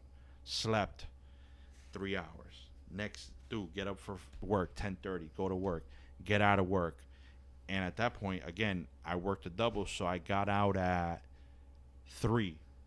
Okay. I went to go pick up the baby. Went to go pick up Ava. You know what I'm saying? No, I'm lying. I went to go pick up the baby. So, and I'm with the baby. I'm home. I start cooking, pick her up. I get back home, and she's like, all right, go to sleep. And I was like, I can't. I need to work out. And she's like, no. She's like, no, go to sleep. You have work. And I laid in bed, and I'm like, That's the reason why I went to the gym so much, because I was going to, put the music on. Yeah. Hopefully see people in the gym, Yeah. talk, get out of that headspace, work out, hit it hard. Yeah. When you're by yourself, you're all in your head. Yeah. But that's the worst part about it. I wasn't by myself. The family was here. But it was just my body needed to work out. I got to that point where I needed to work out, and I loved that fucking feeling. Yeah. So then I told her, I said, listen, I'm going to go for a run. I need it. And she was like, go. She got mad at me. She just go. I was like, all right. So I go, and I'm working out, and then the 2 weeks, the second week is coming along, and then I'm beat. Like, my body's just like, no. Like, I knew I was tired physically. Yeah. But then my mental was just, it wasn't fucking right. Like, I would fucking try to sneak in a fucking, like, I was able to not cheat on the fucking diet, but I was grabbing the Almond Joy. I was grabbing the bag of chips. Oh man, they call me snacks, and I would put it back. I like mentally I was able to do it, but I don't. I stress, don't eat. Oh, so I'm the complete opposite. I eat myself to sleep. Because I can't sleep sometimes. There's times that I'll eat once a day, and that's it. I'm that, but and it's not even like there's times that I'll eat or I'll drink a shake, and that's the only thing I'll have for the day. You know what I'm saying? But then I start working out, going to work and running around. So then your body just. So my body was like Phil, all right, you need to slow down. And then in my mind, I was just like, I'm not for the diet no more. I'm over it. I don't want to do it no more. Mm-hmm. And I'm sitting there, and I'm like, what is it? What's going on? And then my sister had a baby shower, right? And I knew it was coming up. Yeah. And she knew it was coming up. So it kind of like there was hurt there. Like there's, yeah, exactly. It was a trigger. So thinking about it, I was just like, fuck, it's coming. And that was the day we were supposed to have our kid. You know what I'm saying? Yeah, so that could. So I thought about it, and it started to beat me mentally. Like even now, like I mean, fucking, No, bro. Sometimes you gotta let it out, yeah, man. no, of course. I'm not. It would never stop me from. Oh no, but something. But you have that mentality as a man that you hold it in, and like I said, with her the other day, it took a conversation for me to just, like, I was getting to that point where I was getting them thoughts again in my head, like, okay, I don't want to be here no more. Like, why did I die 2 years ago? Why I should have got killed in that car. I should have, jumped in front of that truck. I should have made that little step and really got hit, Mm-hmm. Because I told myself I would never get to this place again. Yeah. And it's your mind. Like, it just took that little party for you to mind that. And sometimes you could be good for a day or two, but then, hey, he's doing good. Let's fuck with him. Yeah. Who's gonna fuck with you? You might get like a sign on the wall. Yeah. No, that happens. That happens a lot. And it keeps happening because the devil. Sucks to say it, but the demons in your head, if you have that demon, will put you in that way. When it happened, we were fucking beat. It drains you. I was out, man. But I kept going. I had to keep going. There was nothing that was gonna stop me because I have them. Yeah, I had to keep going. You know what I'm saying? It wasn't gonna stop me. It's gonna fuck with me, yeah, but it wasn't gonna stop me from going. 100%. You know what I mean? And it's not that I don't care, but it was. We need to. I have to keep everything going. And she, even to this day, she's affected by it. Oh yeah. You know what I'm saying? Because she's old enough to understand, and so it was a lot that was happening at the moment, and she probably doesn't know why. Like why? Well, we didn't know. None of us knew. But it happened. It was a fucking big episode, man. It was fucking worst day of my life. Oh, yeah. It's worst day of my life. And, to think, it happened on my birthday. That's with me. It's another trigger right there, too. And that could be every year for a while. Yeah. You know? Yeah. And I'm never going to, never going to forget about the fucking baby. It's always going to be It's just the way how your mind and how you, hey, it's my birthday. Let's have a good day. Yeah. Let's go out and do something, guys. Yeah. Let's have a fucking podcast. Let's do something. Let me get that off my mind. It's going to be there, but again, you're letting your mind control you. You have a good day, okay? Okay, maybe let's put a song on that I would have played her or him, Right, Let's have a good thing about it. It's a lot. Or see something, cry, and then once you're done crying, you feel fucking I great. do that. Call somebody up like, hey, listen, I do that shit at work. There's times at work that I'll be in the truck and I'll pull all over to the side, to the back, and I'll just cry for like 20 minutes. Oh, that's what I was the past couple months, man. I'll cry for 20 minutes and then boom, wipe my eyes, go to the bathroom, wash my face, get back there to get work, back and wait till that wave to hit me again of like, when am I gonna be depressed again? What's gonna happen? Then we'll figure it out then. It's not more so like depression. It's just like the thought and the mental like that little setback of when draining. You're going. So, especially when you have a drive, when you're doing something. That little setback, with her, like I said, I could be doing good for a week. Yeah. And then I'll the thing is like I could work 12, 13, 14 hours a day, and then I get that nice early leave, 5 hours, and I'm home. And next you know, I'm like, fuck it. I'm going to cheat today. Yeah. I don't give a fuck. Yeah. And that's what I was like. That's the problem. I felt, you get zero fucks given. You don't give a shit. Yeah, and it just, it's a lot for people, man. It's a lot. And I just really hope I hope people understand or could learn that just having the conversation is helpful. That's it. All you gotta do is reach out, speak. Because like with her, again, I don't talk about it because I know where it can take her. Yeah. And I don't want her to go down. No, I want her to stay up. Even though she could think about it on her own and it's gonna affect her. Yeah. But I don't want to bring the weight that I have to. You know what I'm saying? My weight, I don't want it on her. So I kind of try to not talk about it. But the other day, I posted how I was on my run and I was down but I felt like I was back.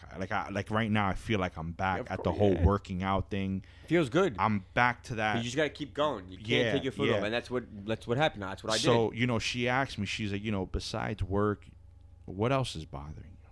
And I told her, I said, listen, I'll be honest with you, the whole baby shit. Yeah. Because the whole baby shower happened. Obviously the baby was supposed to be born that day. So to me, it was like the mental part of my drive was, it got hit, it got struck. So there was something that I knew my mentality, my mental can't get hurt, but that hurt it. Yeah. You know what I'm saying? And it's because I grew up with the mentality of, you're the man, nothing hurts you, nothing affects you. But there's so many guys who live with that, and low key they get their ass beat by it. It beats them down. It beats them down, and then that's when something happens. It's like I wish people would talk about it. Like now, you know what I'm saying? You get to talk about it. You're better. You're more comfortable talking about it. Now, you know what I'm saying? Yeah, because I'm not ashamed. Right. And that's the problem. People are ashamed. They're ashamed to say that they have, they're sad. Because I don't want you to think it's bugged out.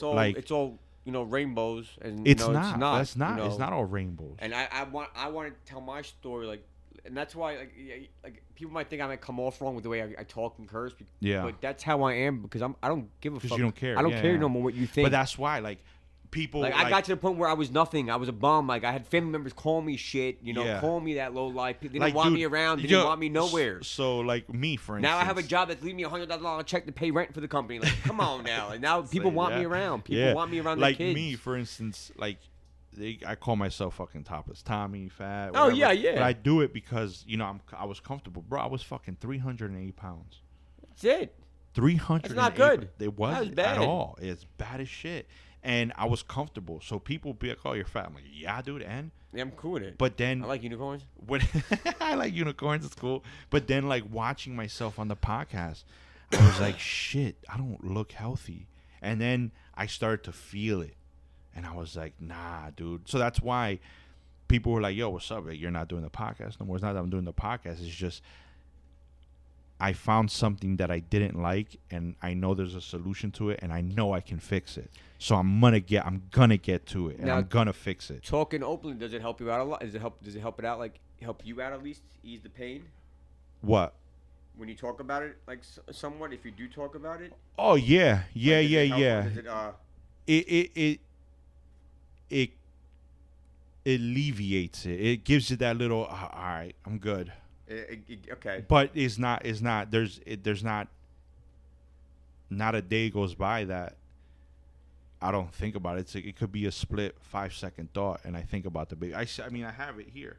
Yeah, I don't know. I have it with me. So whenever I look, I see it, and I think about her. You know what I'm saying? There's times that it hits me harder where, like I said, I'll fucking at work, I'll fucking cry about it.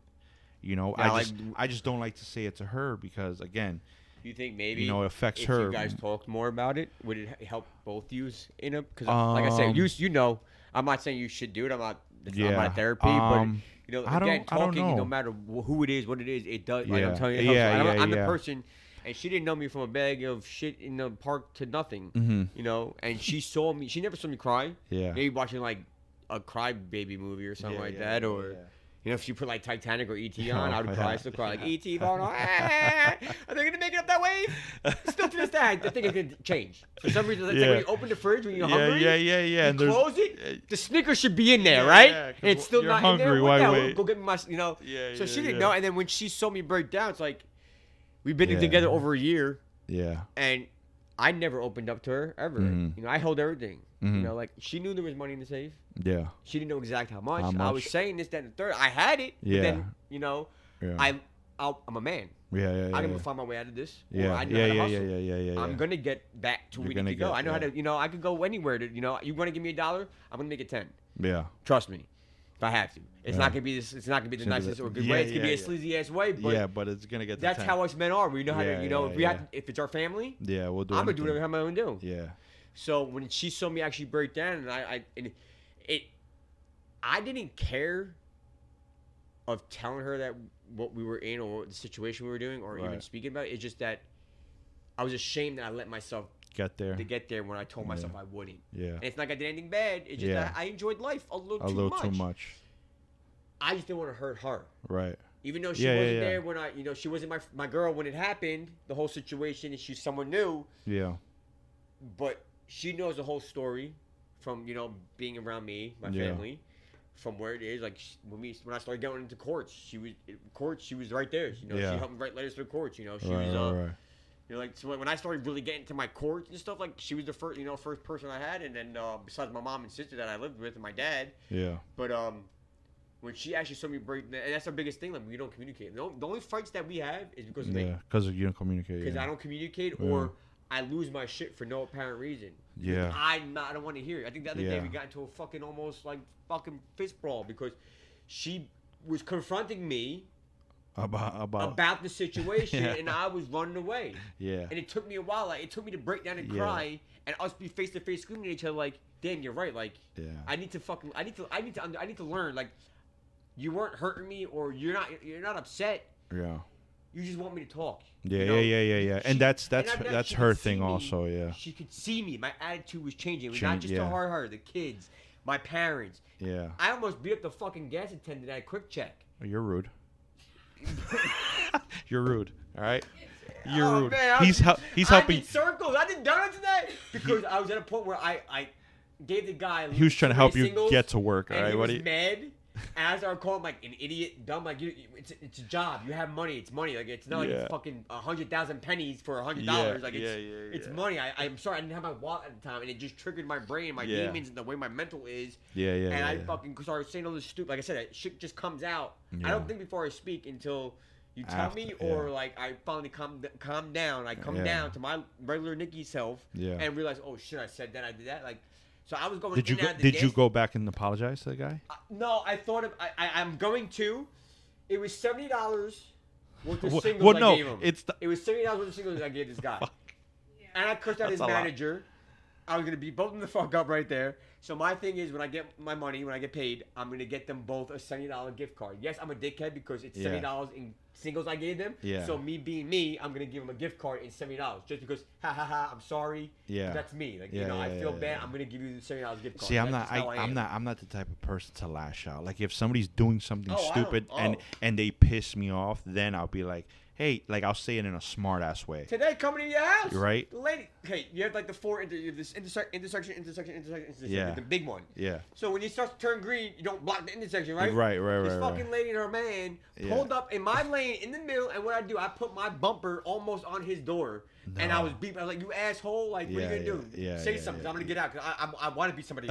I want to fight. I don't care if you knock me out or whatever, or I start running. I just want it's the anger. It's my anger. I have bad anger issues. The whole shit, like latching out is the way I go. It's actually scary. To like for I her, could really she's hurt the somebody same way. with the way. I don't think she's the same way. She always tells me like, we'll talk about it, and I say like, once she tells me that, hey, once she starts talking, I'm okay talking, because I'm like, all right, she's talking to me. I need to give her something because she's giving me. So I don't. And it's, I guess it's kind of, not that I underestimate her, but I just don't want her to feel down. Like seeing her sad gets me like, can I take that away? Same here. I need to take that away. Yeah. So I kind of like hold it so so she doesn't hurt. Because the last thing I want is for her to hurt. Of course. You know what I'm saying? So and if you did something fucked up, to or me, something bothering you, don't want to put it on her while she's right. Right. So when she talks, it's like, all right, we could talk. Let's talk. You know what I'm saying? I always leave it for her, and I think, and I'm wrong for that because I feel like I should be able to talk to her, and she tells me all the time. She's like, whenever you feel something, talk to me about it, right? But I'm just like, I don't want to put it on you. Not yet. Right? I don't want to put that weight on you because I know I can carry it. Her knowledge or her words. Is the right take that, take it away. You did this, and I don't think just like realize that. Now. I don't think like that. I let myself carry it. Oh yeah, until you break. It's not even till I break, because I break. Like no, because I could carry it and keep going and keep going and keep going and keep going, but this situation with the baby broke me. Oh. So it mentally. I fell on my knees. I was on my knees. Yeah, bro. And not in the good way. No, it's a bad way. You know what I'm saying? It wasn't in that. Really it wasn't in the Own a Unicorn site. You know what I'm saying? But you know what I mean? It was. Should have went through first started thinking. But you know what I'm saying? Start a site. The think before site. You know, you watch this site before you do anything stupid. But and like I said, she always tells me to let's talk about it. And that's it. To me. Again, not that I underestimate her. I don't think she can handle it, but it's just I don't want to put that on you. I'd rather be the one to carry it. Anything, I'll carry it because I can carry it. But this situation, I can't carry. I could carry it, but I'm gonna be falling, and I'm gonna fall down to my knees. And I'm gonna lay down, and I'm just gonna. Talking to her was the best thing. It was the best thing. It was such relief. I could do it. You know what I mean? It's a release. Yeah. You know. Yeah. But throughout all this is like I guess saying all that to say, speaking or having that someone you can go and talk to, just talking. Mm-hmm. Is something that's big, and it can help. It could take the communication is key. Yeah, it could literally it's misread by us men. Yeah, we big let time. It go. Yeah, we let even it go. like not to put business out there, but there's friends or people that I know that had family sibling issues where their brothers are the type to not speak about things, and it turns people against each other. Mm-hmm. And it just because you hear one side of the story, it's like, all right, well, why is this guy being a dick? And then everybody turns on that one. Yep. You know what I'm saying? And it's like, well, there's two sides to the story. There's two sides, and then there's the truth. Yeah. But communicating and finding that truth is key. Is key, because you do that, the one person's going to be left out, and you don't know what that's doing to that one person. Right? Because it could be like, all right, well, now this person's back against the wall. they can lash out any which way, and you don't know what they're going. Or what their mental you know what I'm saying? is. Yeah, and it's all because what was their reason? Right. That this led up to this point of time. Yeah. So and it's just it literally all goes back to just having the conversation. And when people say you look fine, it's a mask. It's a mask. You ever seen the picture that they put up? This is what depression looks like, and it's all people like Robin Williams. Yeah, it's all the people who are Facebook, like you see it, and they're the fucking all them the happiest people when you see them. Deep down inside, they're fucking going through it, and they're battling depression. One time for BV, I think it might have been a Monochrome Monday. Forgot what it was. But I said that, you see a picture. I forgot, I gotta look it up. Like, you see this picture, I'm smiling and happy, but it's just a picture. Yeah, I seen that one. Behind that picture. Yeah, I seen that one. What's really going on with that person. Yeah, I seen don't that judge one. a person by that picture because they're smiling, but yeah. I've been going through some shit for 3-4 months and no one knew. Yeah. She didn't even know until a week ago. Yeah. My mom didn't know until a week ago. Yeah. I was and it's all because happy. we don't fucking talk. No. It's all because we don't talk. Try to find a way. Yeah. Till it's too late. Why not ask earlier for help? And the whole situation would never gotten there. You know what I'm saying? Yeah. That's my thing. I wait till I'm last minute type of guy. Yeah. So. Yeah, man, it's incredible. It is a horrible thing, depression, mental health. Mental health is pretty much depression because it is a mental health thing. It's all in your head. Yeah, absolutely. But it's just it's how you fight it. It's how you overcome. Like, you can still have your thoughts, but don't let your mind go into that hole. Like, okay, the kid's gone. Let's go be sad about it. No, enjoy life. Yeah. Go do something, maybe go plant a flower at the local, park for your kid or something, doing something to happy. Like, I know some guys in BV, he lost his kid for, I think, cancer or something. Oh, man. And he talks about it. He actually did a lot of fundraising, a lot of stuff on, social media, always talking about her, always thinking about her, But, I guess that's his form of communication, Yeah. Going on social media and making a post. He's talking about it, He's talking about it, though. Off your chest, you're good to go. Who cares how you got it out? Yeah. I mean, to me, that situation's a little personal, so I respect her. That's why just before we started recording, I asked her. I said, hey, how do you feel? Because we never broadcasted. We never told anybody. You know what I'm saying? So I told her, I said, listen, are you okay with me talking about it? Because the last thing I want to do is, it's going to take time for her. Yeah, and that's something I don't want to disrespect her because. Or she might. Or she'll find some other way to cover that, that bad part that she went through. She'll find something else that's, hey, let me do it. Maybe this is the way of my communication or my way of not getting the depressed part or the mental part of it and making it happier. Like remember in what's it called, Happy Gilmore, Happy Place. Yeah, your happy place. Maybe she has to. Everybody has their own way. Yeah, everybody has a way. Yeah, they just gotta find it, man. Yeah, it's just finding it. Do it hard, like I can be fun. That yeah. Too, yeah. You know? It's like you gotta hit those to get balance. Yeah. So she, that might be her. She might have to hit the rock bottom in that depression, mental state to realize, what, the baby didn't want me to do this. The baby wants me, live. Live her name or his name on. Let me do stuff that's gonna take that pain away. Like I said, going to the local park and doing a flower every couple days, or doing like a charity thing, or getting out there. You don't have to talk about it, but just doing something to get that, ease the pain off would, best way to go. Yeah. Like me, I just talk about my shit because one, you're either gonna take it, or two, you're not gonna give a shit. Right. And you're gonna keep living the life you want. But it's some people need to hear this type of stories because a lot of people go through it. They just don't speak about it. Like, how many, God rest their soul, how many people from like dudes that I knew from the project who lost their life to drugs.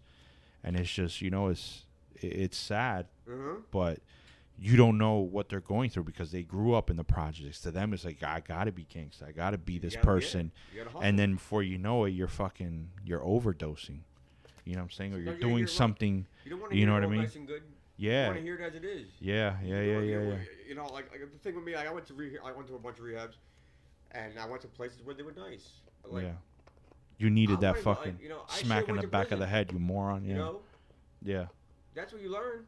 Yeah. You're in a fucking cell with another roommate who shits right next to you. I've been in the county. I sat in rooms with 3 guys in the jumpsuit while they were, 4 o'clock in the morning going to the bathroom. I've been in and out talking to, someone on the phone, getting that collect minutes. Yeah.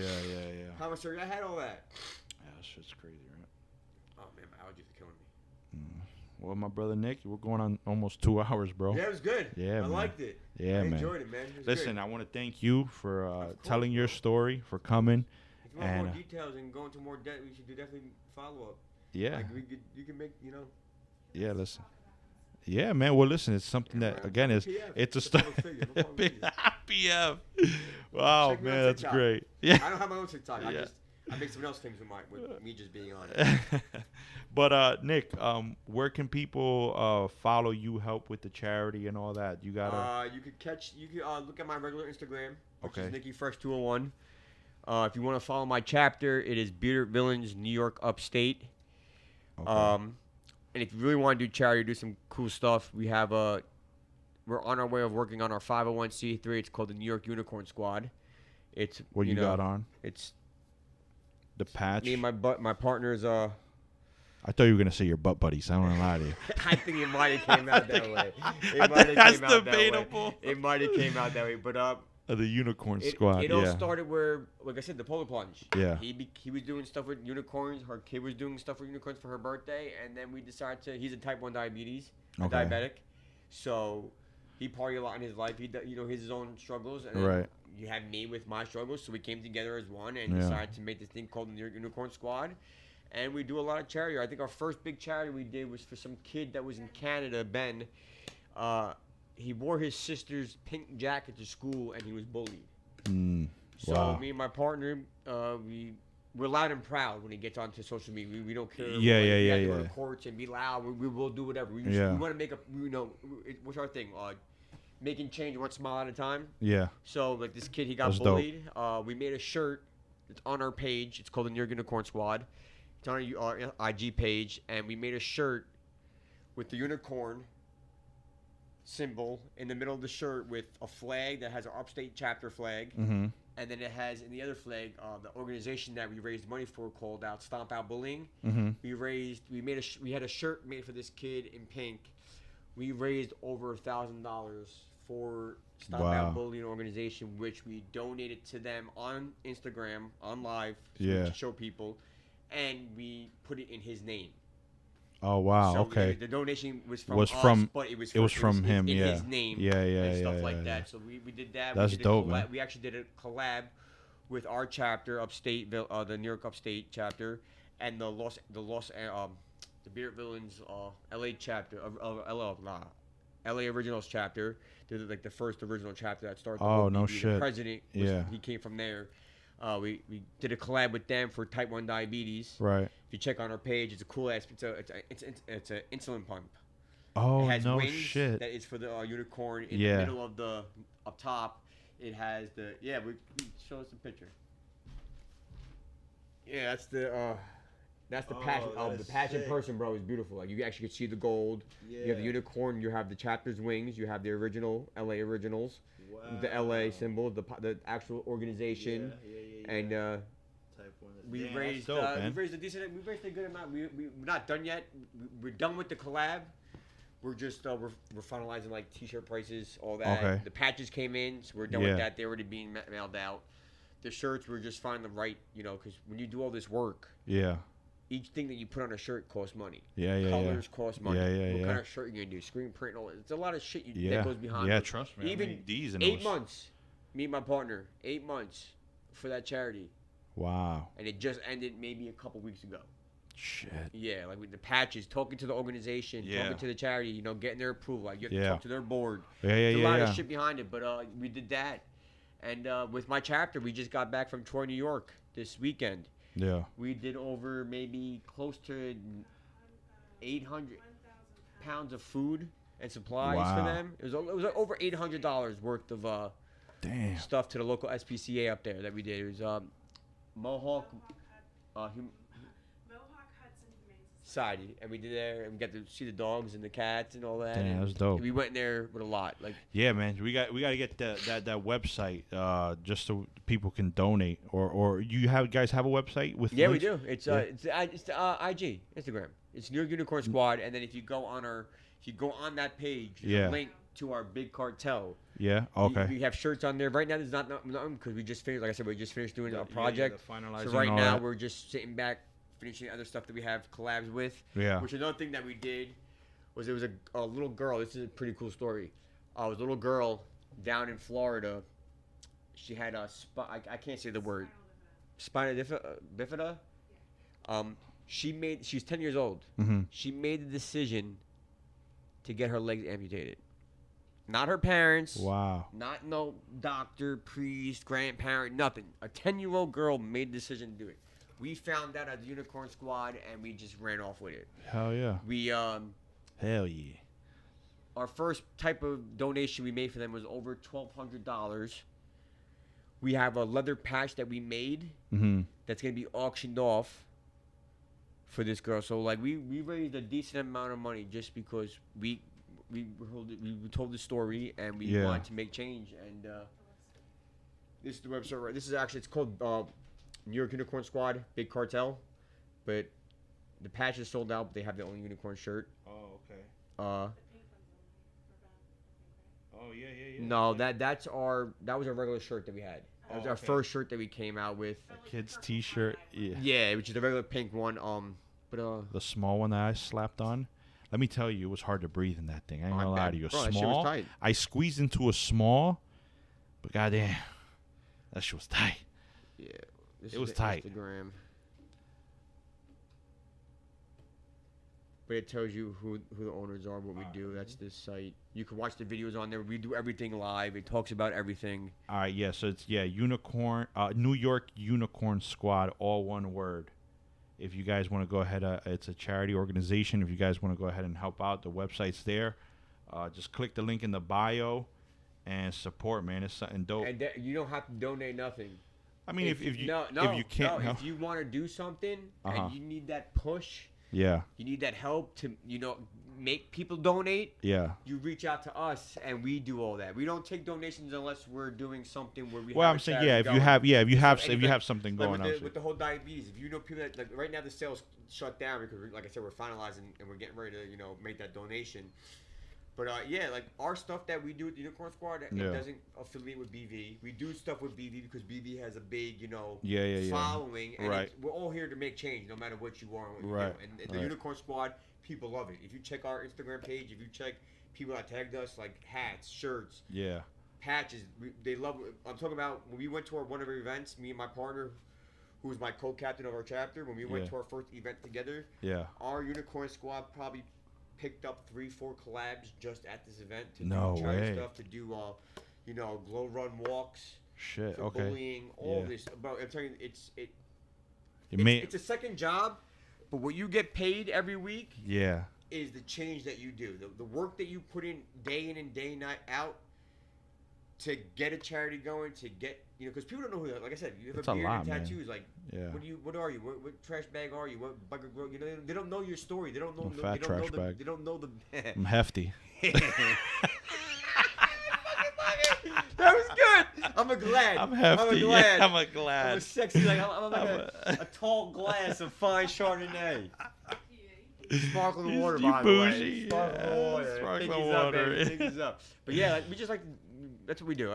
Our goal is just to make change, help out, give back. Like I said, if you need a charity or you want something, reach out to us. Both our names are on it. Slap Happy 13. Yeah. He's the co-founder.